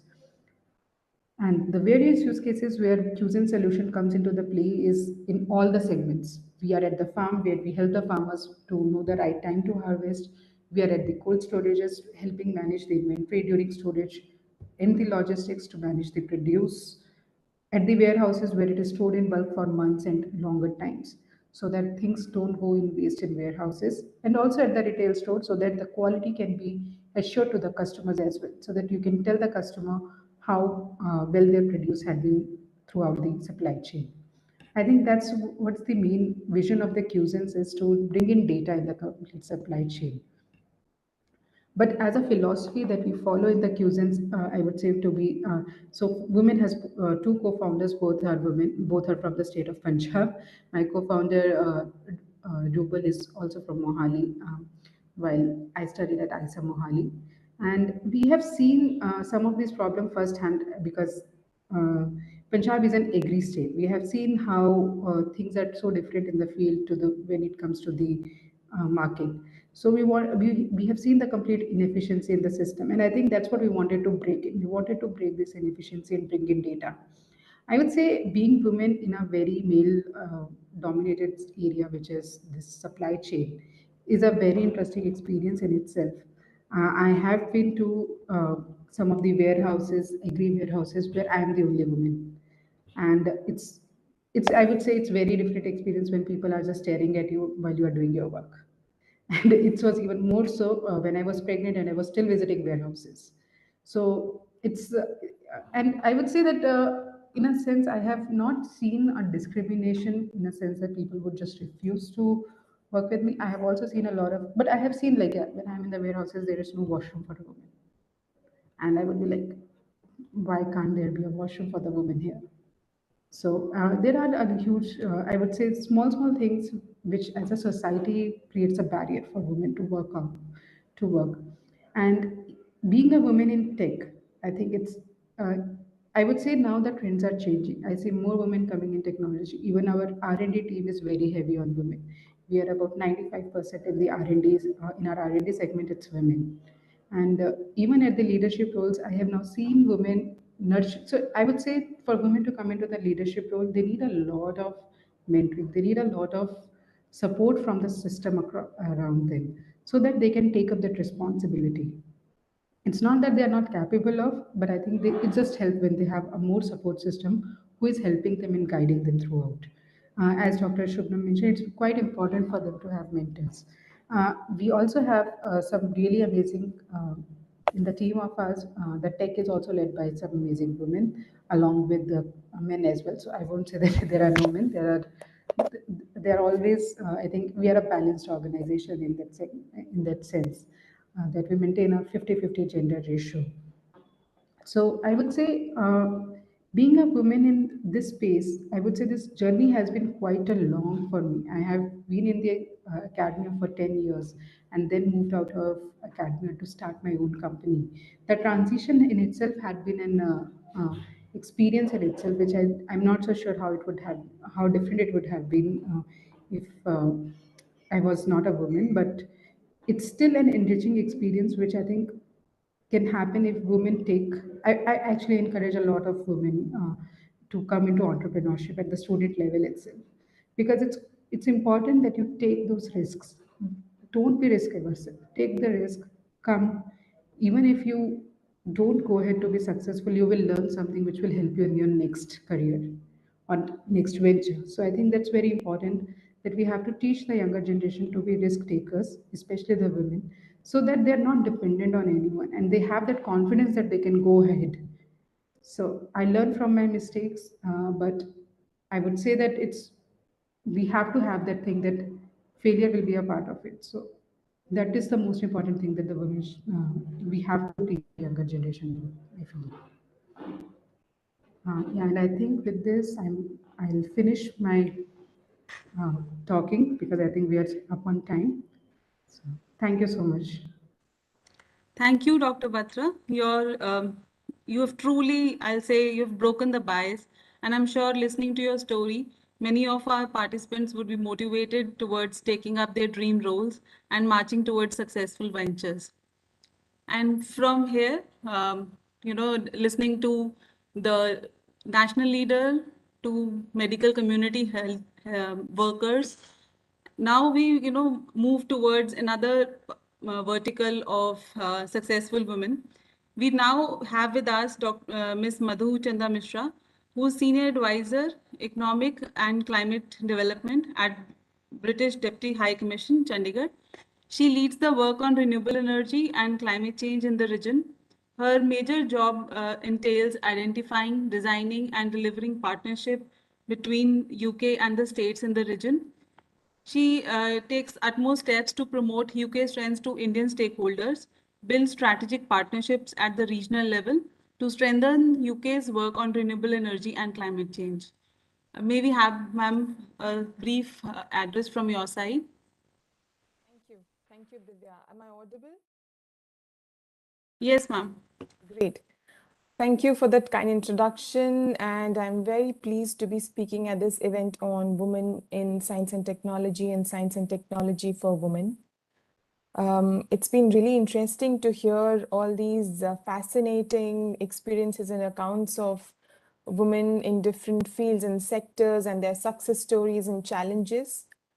What I'm going to be talking about will pretty much be in line with what we've been hearing in the session today. So women and girls, they represent half of the world's population and therefore half of its potential. So for progress to be real, holistic, and sustainable, it is critical that women are equally involved and included in every aspect of development and change. Science and technology, it's integral to any social and economic progress. And it's one of the most powerful instruments of growth. Historically, many women have made exemplary contributions to various fields, not just science, but in different fields. And they have paved the way for new innovations. But if we strictly speak about numbers and the field of science and technology, the presence of women in the field of science and technology and innovation remains significantly lower than men, including in some of the world's wealthiest regions. Despite efforts to give women greater access to education in science and technology in some countries, research shows that they're still significantly underrepresented in many degree programs, especially in engineering, physics, and computer science. But even with improved access to science and technology, women have not increased their numbers in the workforce. So this is the outcome, the results that a study which has been conducted globally. So this is the summary of that study. For instance, I'm sure you may know of the Global Gender Gap Report 2021. So the report states that gender gaps are more likely in sectors that require disruptive technical skills. For example, in cloud computing, women make up 14% of the workforce. In engineering, 20%, and in data and artificial intelligence, only 32%. So this gives a picture that in terms of workforce participation in these particular fields, women are still largely unrepresented, or in very few numbers as compared to their male counterparts. And when we speak of innovation, innovation is a key driver for economic growth. And even in this field of innovation, there is a disparity which is evident, especially when we measure it through participation in the intellectual property protection system. WIPO, which is the World Intellectual Property Organization, states only 16.5% of inventors named in the international patent applications in 2020 were women.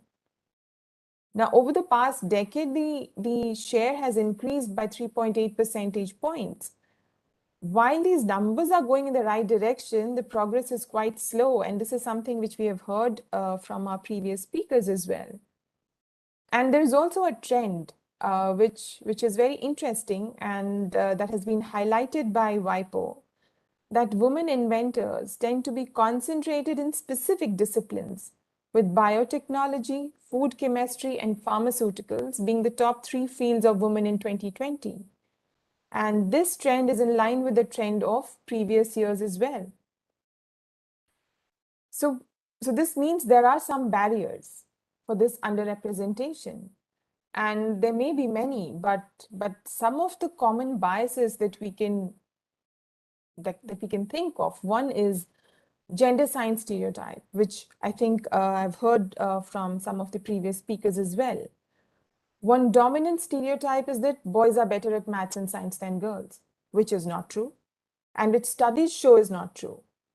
And in addition, there is a bias about stereotypical traits of scientists, such as objectivity, rationality, which are more associated with male gender normative traits, again, which is not true. Gender-based stereotypes like this, they not only influence the career choices for women in STEM, but also the retention of women in STEM fields. The other barrier could be unconscious bias. And this is something that we talk about within our organization as well, when we are looking at recruitment processes. And we tend to address it in a systemic way. So there is something called unconscious bias in recruitment, promoting, evaluation processes. In UK, women make up less than 20% of the tech workforce. STEM courses at UK universities are still heavily male dominated. And so this is the situation in UK as well. And there is also the issue of lack of access of flexible schedules and work-life policies, and a lack of role models for female innovators and entrepreneurs. So these were some of the global trends and figures. Now I'll specifically speak about UK. I'm not sure if you've heard about this organization called Innovate UK. To give you a bit of background, Innovate UK is the UK's innovation agency, which provides money and support to organizations to make new products and services. It's a non-departmental public body operating at arm's length from the government of UK as part of the UKRI. Now, Innovate UK places a lot of importance on diversity and inclusion. Since women represent a powerful yet untapped talent, Innovate UK works towards boosting women innovators. Now, in 2016, a study was commissioned, and that data showed that just 14% of the applicants to our funding competitions are women, despite the fact that success rates between men and women are largely equal. So way back in 2016, Innovate UK launched a program called Women in Innovation. The aim was to get more women with excellent ideas innovating within UK businesses. This program is part of Innovate UK's commitment to promote gender diversity and inclusion in business innovation. So this program, it seeks to find women with exciting, innovative ideas and ambitious plans that will inspire others. The awards are for female founders, co-founders, or senior decision makers working in businesses that have been operating for at least 1 year. The program support includes £50,000 grant for each individual, as well as a bespoke package of mentoring, coaching, and business support. The campaign and awards program in 2016 and 18 have had a huge impact so far. And the number of women applying to Innovate UK's funding and support has increased by 70%, which is quite remarkable. Now, what is UK and India doing on this? So we work hand in hand with state governments, with law enforcement agencies, education authorities, and British businesses in India to promote gender equality. And the British Council is working with adolescent girls from socio-economically marginalized communities in India to develop their English and digital leadership skills. We are working in partnership with the Ministry of Rural Development to incorporate data on climate change as part of the Mahatma Gandhi National Rural Employment Guarantee Scheme. We have supported over 700,000 women in 7 low-income states of India, strengthening their resilience to the impacts of climate change and supporting livelihood security through this program. We also have a campaign called Pledge for Progress, which the UK and India network run with 125 of our partners. And we're leading the Pledge for Progress campaign, which is a joint commitment to promote gender equality and together take practical steps to tackle gender challenges. We have an annual competition on the International Day for the Girl Child for young Indian women to become High Commissioner for the day, which has attracted over 100 entries last year. And we've received enormous response and positive feedback on this particular program. On STEM specifically, we are empowering women to lead in the male-dominated sectors, including cybersecurity and financial services, through our fully funded Chevening Fellowships at UK universities. Now, Chevening program is one of the most successful programs which offers fully funded scholarships for a master's program, 1 year's master's program, and then there is fellowships, which is a curated 3-month specific design program in a certain sector, which is offered across various segments. Then British Council also offers women's STEM scholarships. And interestingly, 60% of this year's cohort of the Chevening Science and Innovation Fellowship Program are women. And British Council has supported over 180 Indian women to pursue fully funded masters in STEM in the UK since 2018. This year, we are celebrating 75th year in India's 75th anniversary. And in partnership with the Office of the Principal Scientific Advisor to the Government of India and the Red Dot Foundation, we are jointly celebrating the 75 leading women in STEM. The aim is to showcase more women role models for the youth. The lack of female representation within the invention and innovation space is sort of a lost opportunity. And failing to address inequality in innovation can lead to severe losses for economy, business, society.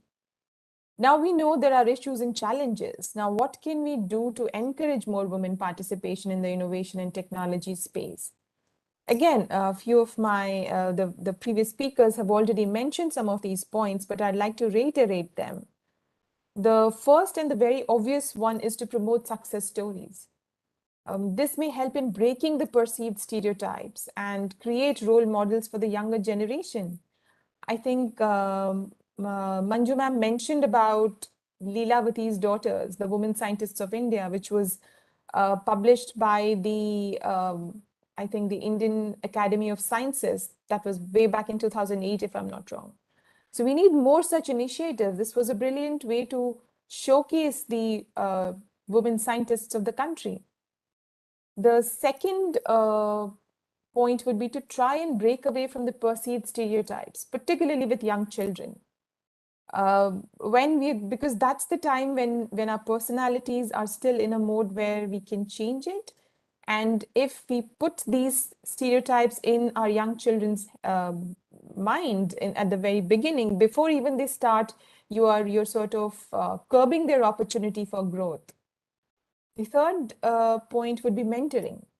Mentoring is often an underrated concept, but I feel there is much power in it if it is done with the right approach and intention. For aspiring women innovators, if you're able to create an ecosystem that provides them with the right mentor that will help them overcome the common challenges, it will definitely boost their chances of success immensely. From an institutional or organizational perspective, and this is not restricted to women in innovation or STEM, in general, we need to be more open towards providing the necessary support to women, keeping in view the fact that most women have caring responsibilities too. And we need to accept and acknowledge that and provide the environment for women to be able to do both and not put them in a position where they have to choose either. So to summarize, technology plays a fundamental role in solving our world's most pressing challenges. It has the power to address global issues, accelerate the economy, and drive social development. Unlocking the true potential of technology requires diverse and inclusive innovation. Yet currently there's a significant gender gap when it comes to invention and innovation. But we need to bridge that. A lot of it is happening already. We just need to fasten the space of that happening.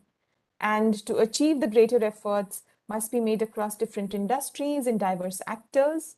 And educating and inspiring new generations, regardless of gender, geography, education, socioeconomic, and cultural barriers, are critical in facilitating this sustainable talent pipeline and ensuring that workplaces are inclusive, environments that respect, recognize, and include all types of individuals. So this is going to promote and motivate more women to be a part of the workforce.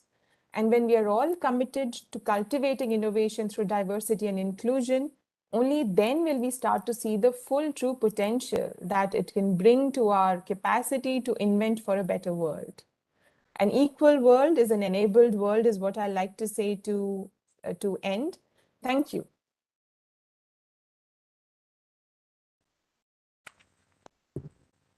Thank you, Madhu ma'am, for the inspiring address. You truly are an inspiration for all of us for taking things forward with the woman empowerment. But truly, your address motivates us further to break the bias and contribute more towards the societal upliftment and specifically in science and technology sector. Thank you, ma'am. Last but not the least, of course, we have with us Ms. Rekha Man. Madam is a national awardee and is a household name for all the Fulkari artisans of the state. Ms. Man was the first authorized user of Fulkari GI from Punjab, which was facilitated through Punjab State Council for Science and Technology. She has been instrumental in mentoring and training the local women artisans of Punjab and making Fulkari not only the traditional, I'll say, symbol of Punjab, but also a a real source of income for the rural artisans of the state. So with that, I invite you, Rekha ma'am, to kindly share your story and share your journey of how you have taken this beautiful traditional art of Fulkari to each and every household of the cluster.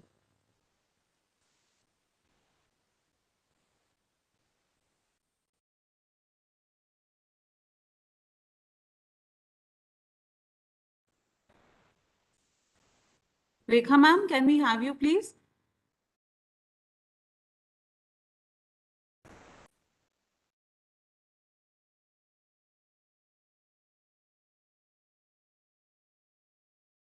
Hello. It's okay? Hanji ma'am, you're audible. Can you please switch on your video as well? Thank you, We Divya. would love to And hear from you as well as see you. thank you, Divya, and thank you, State Science Technology Department and all faculty members for inviting me for my experience and sharing my experience.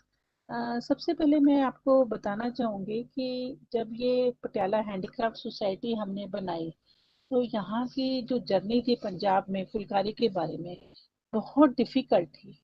यहाँ सब लोग फुलकारी का काम तो कर रहे थे पर फुलकारी के ब्लॉक्स क्या होते हैं, उनका नाम क्या होता है, इसके ऊपर कोई भी संस्था ट्रेनिंग प्रोग्राम नहीं कर रहे थे।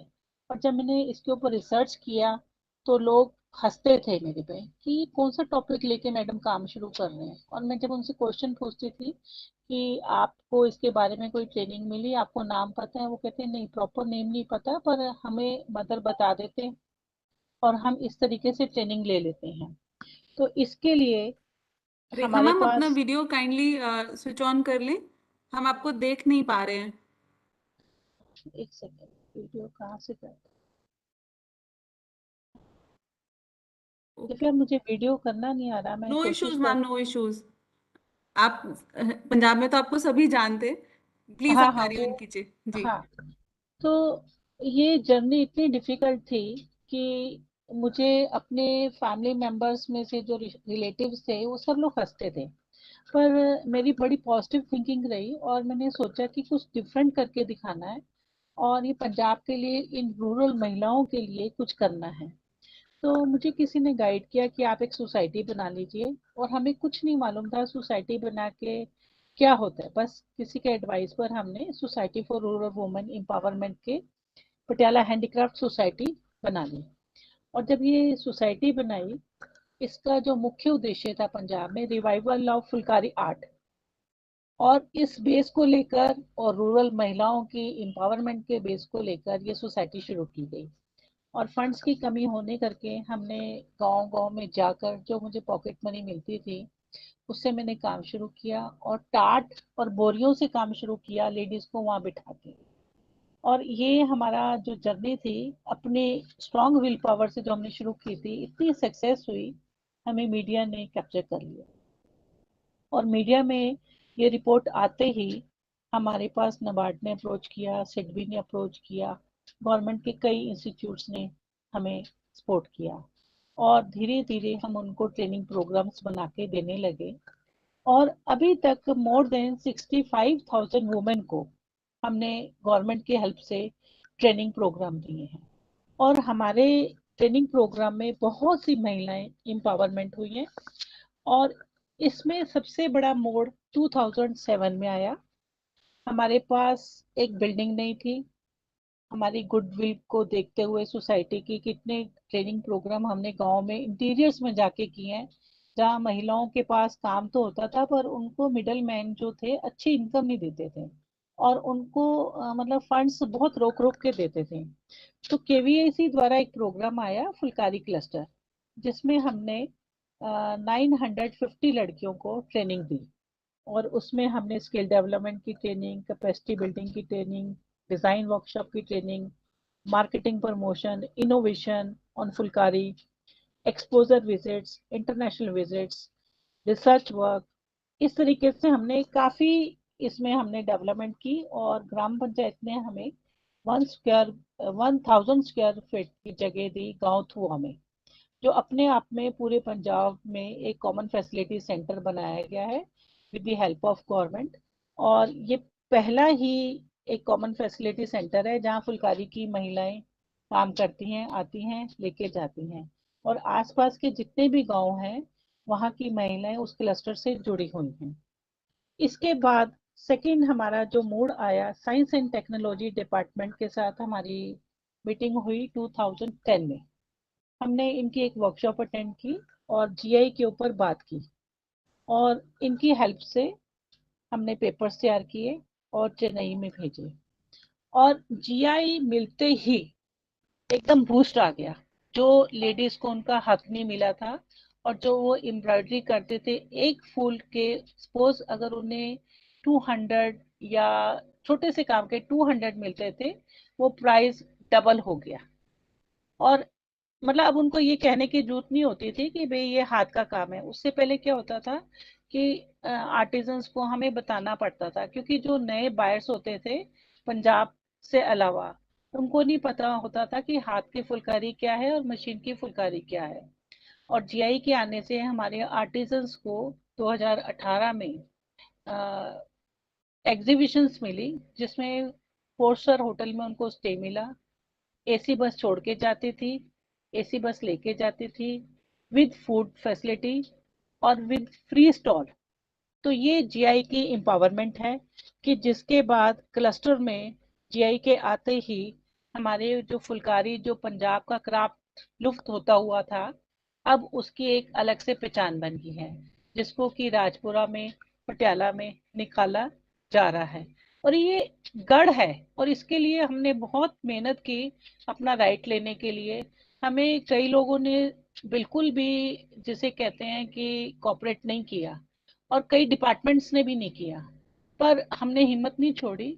अपने लीगल राइट के लिए हम लोग लड़ते गए, और हमने कई स्टोरी सक्सेसफुल वुमेन की हमने यूट्यूब पे बना के डाली कि लोगों को अवेयर न हो कि पंजाब की फुलकारी जो है वो नेशनल नहीं इंटरनेशनल में भी फेमस है, पर जो उनका राइट है वुमेन को वो आप दीजिए। तो मैं आप सब लोगों के ये मोटिवेशनल लेक्चर सुन रही थी। मैं डॉक्टर मंजू शर्मा जी से रिक्वेस्ट करूंगी कि आप हमें हमारी लेडीज को हेल्प करें। और दूसरा मैं डॉक्टर मधु चंद्रा जी मिश्रा जी को भी रिक्वेस्ट करूंगी, और जितने भी यहाँ स्पीकर हैं, आप फुलकारी क्लस्टर में आइए, विजिट कीजिए। और अभी एक हमारा सेंटर भी चल रहा है गांव गज्जू खेड़ा में, जिसको रोटरी क्लब पटियाला रॉयल की तरफ से चलाया जा रहा है, और जो मेरी ही देख रेख में चलाया जा रहा है। मुझे एज स्किल डेवलपमेंट का डिस्ट्रिक्ट हेड बनाया है रोटरी क्लब ने। तो आपको मैं रिक्वेस्ट करूंगी कि आप अपना कोई भी एडवाइस, और इन महिलाओं के लिए आप कुछ अपने एडवाइस देना चाहते हैं, लेक्चर्स देना चाहते हैं, किसी भी तरीके से गवर्नमेंट की नीतियों से आप उनको हेल्प करना चाहते हैं, तो आप हेल्प कीजिए और विजिट कीजिए। और मैं आप सब लोगों से एक रिक्वेस्ट और करूंगी, डिपार्टमेंट से भी, साइंस एंड टेक्नोलॉजी डिपार्टमेंट से भी रिक्वेस्ट करूंगी, क्योंकि अब सरकार चेंज हो चुकी है। इससे पहले भी मैंने चीफ मिनिस्टर को लेटर लिखा था कि हमारे पंजाब एजुकेशन बोर्ड में, एजुकेशन में ये एक क्राफ्ट का कोर्स होना चाहिए, जो कि 5th स्टैंडर्ड से शुरू होना चाहिए। हमारी न्यू जनरेशन को फुलकारी के बारे में बिल्कुल भी नहीं मालूम। यदि हम खुद ही अपने पंजाब में ये प्रोजेक्ट एजुकेशन का नहीं लाएंगे स्कूलों में, कॉलेजों में, तो आने वाले टाइम में ये न्यू जनरेशन इससे वंचित रह जाएगी। तो आप सब लोगों से हेल्प करूंगी, रिक्वेस्ट करूंगी कि आप इसमें मेरी हेल्प कीजिए। और thank you science and technology department, मुझे ये मौका दिया आप लोगों ने अपने विचार समक्ष आप सब लोगों के सामने समक्ष रखने का। Thank you. Thank you, Rekha ma'am, for sharing your story. First of all, I know you are a doting wife, a perfect bahu, and on this platform, I'll say you are perfect inspirational mentor for the rural women.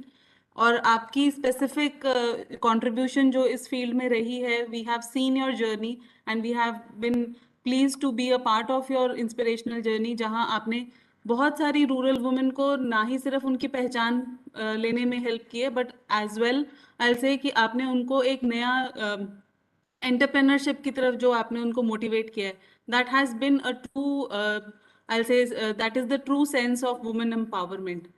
With that, we are, heading towards closing ceremony of today's event.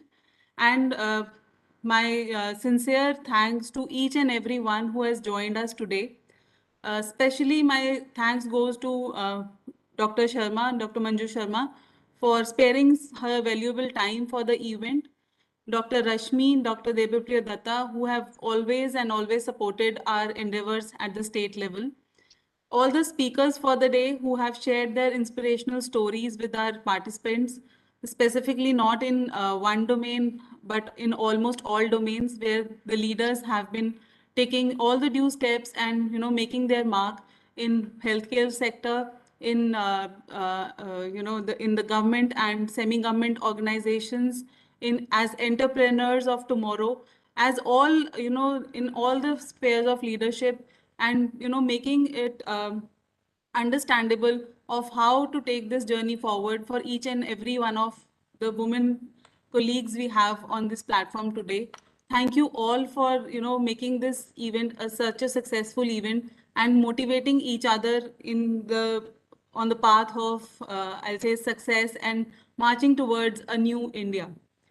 With that, I also, put my sincere thanks to all the team members from Punjab State Council for Science and Technology who had worked very, resourcefully and earnestly towards making the video, towards, mobilizing the right kind of participants, the speakers, to the logistic team who has put in their best efforts to make the seeming I'll say, the streaming of the program so smooth. My sincere thanks are always due to all the colleagues and participants who have been listening to the entire session and, sending in their queries and sincere thanks in the chat box. With that, I request each and every one for a successful takeaways for the session and take your permission to close the today's session. Thank you one and thank you all.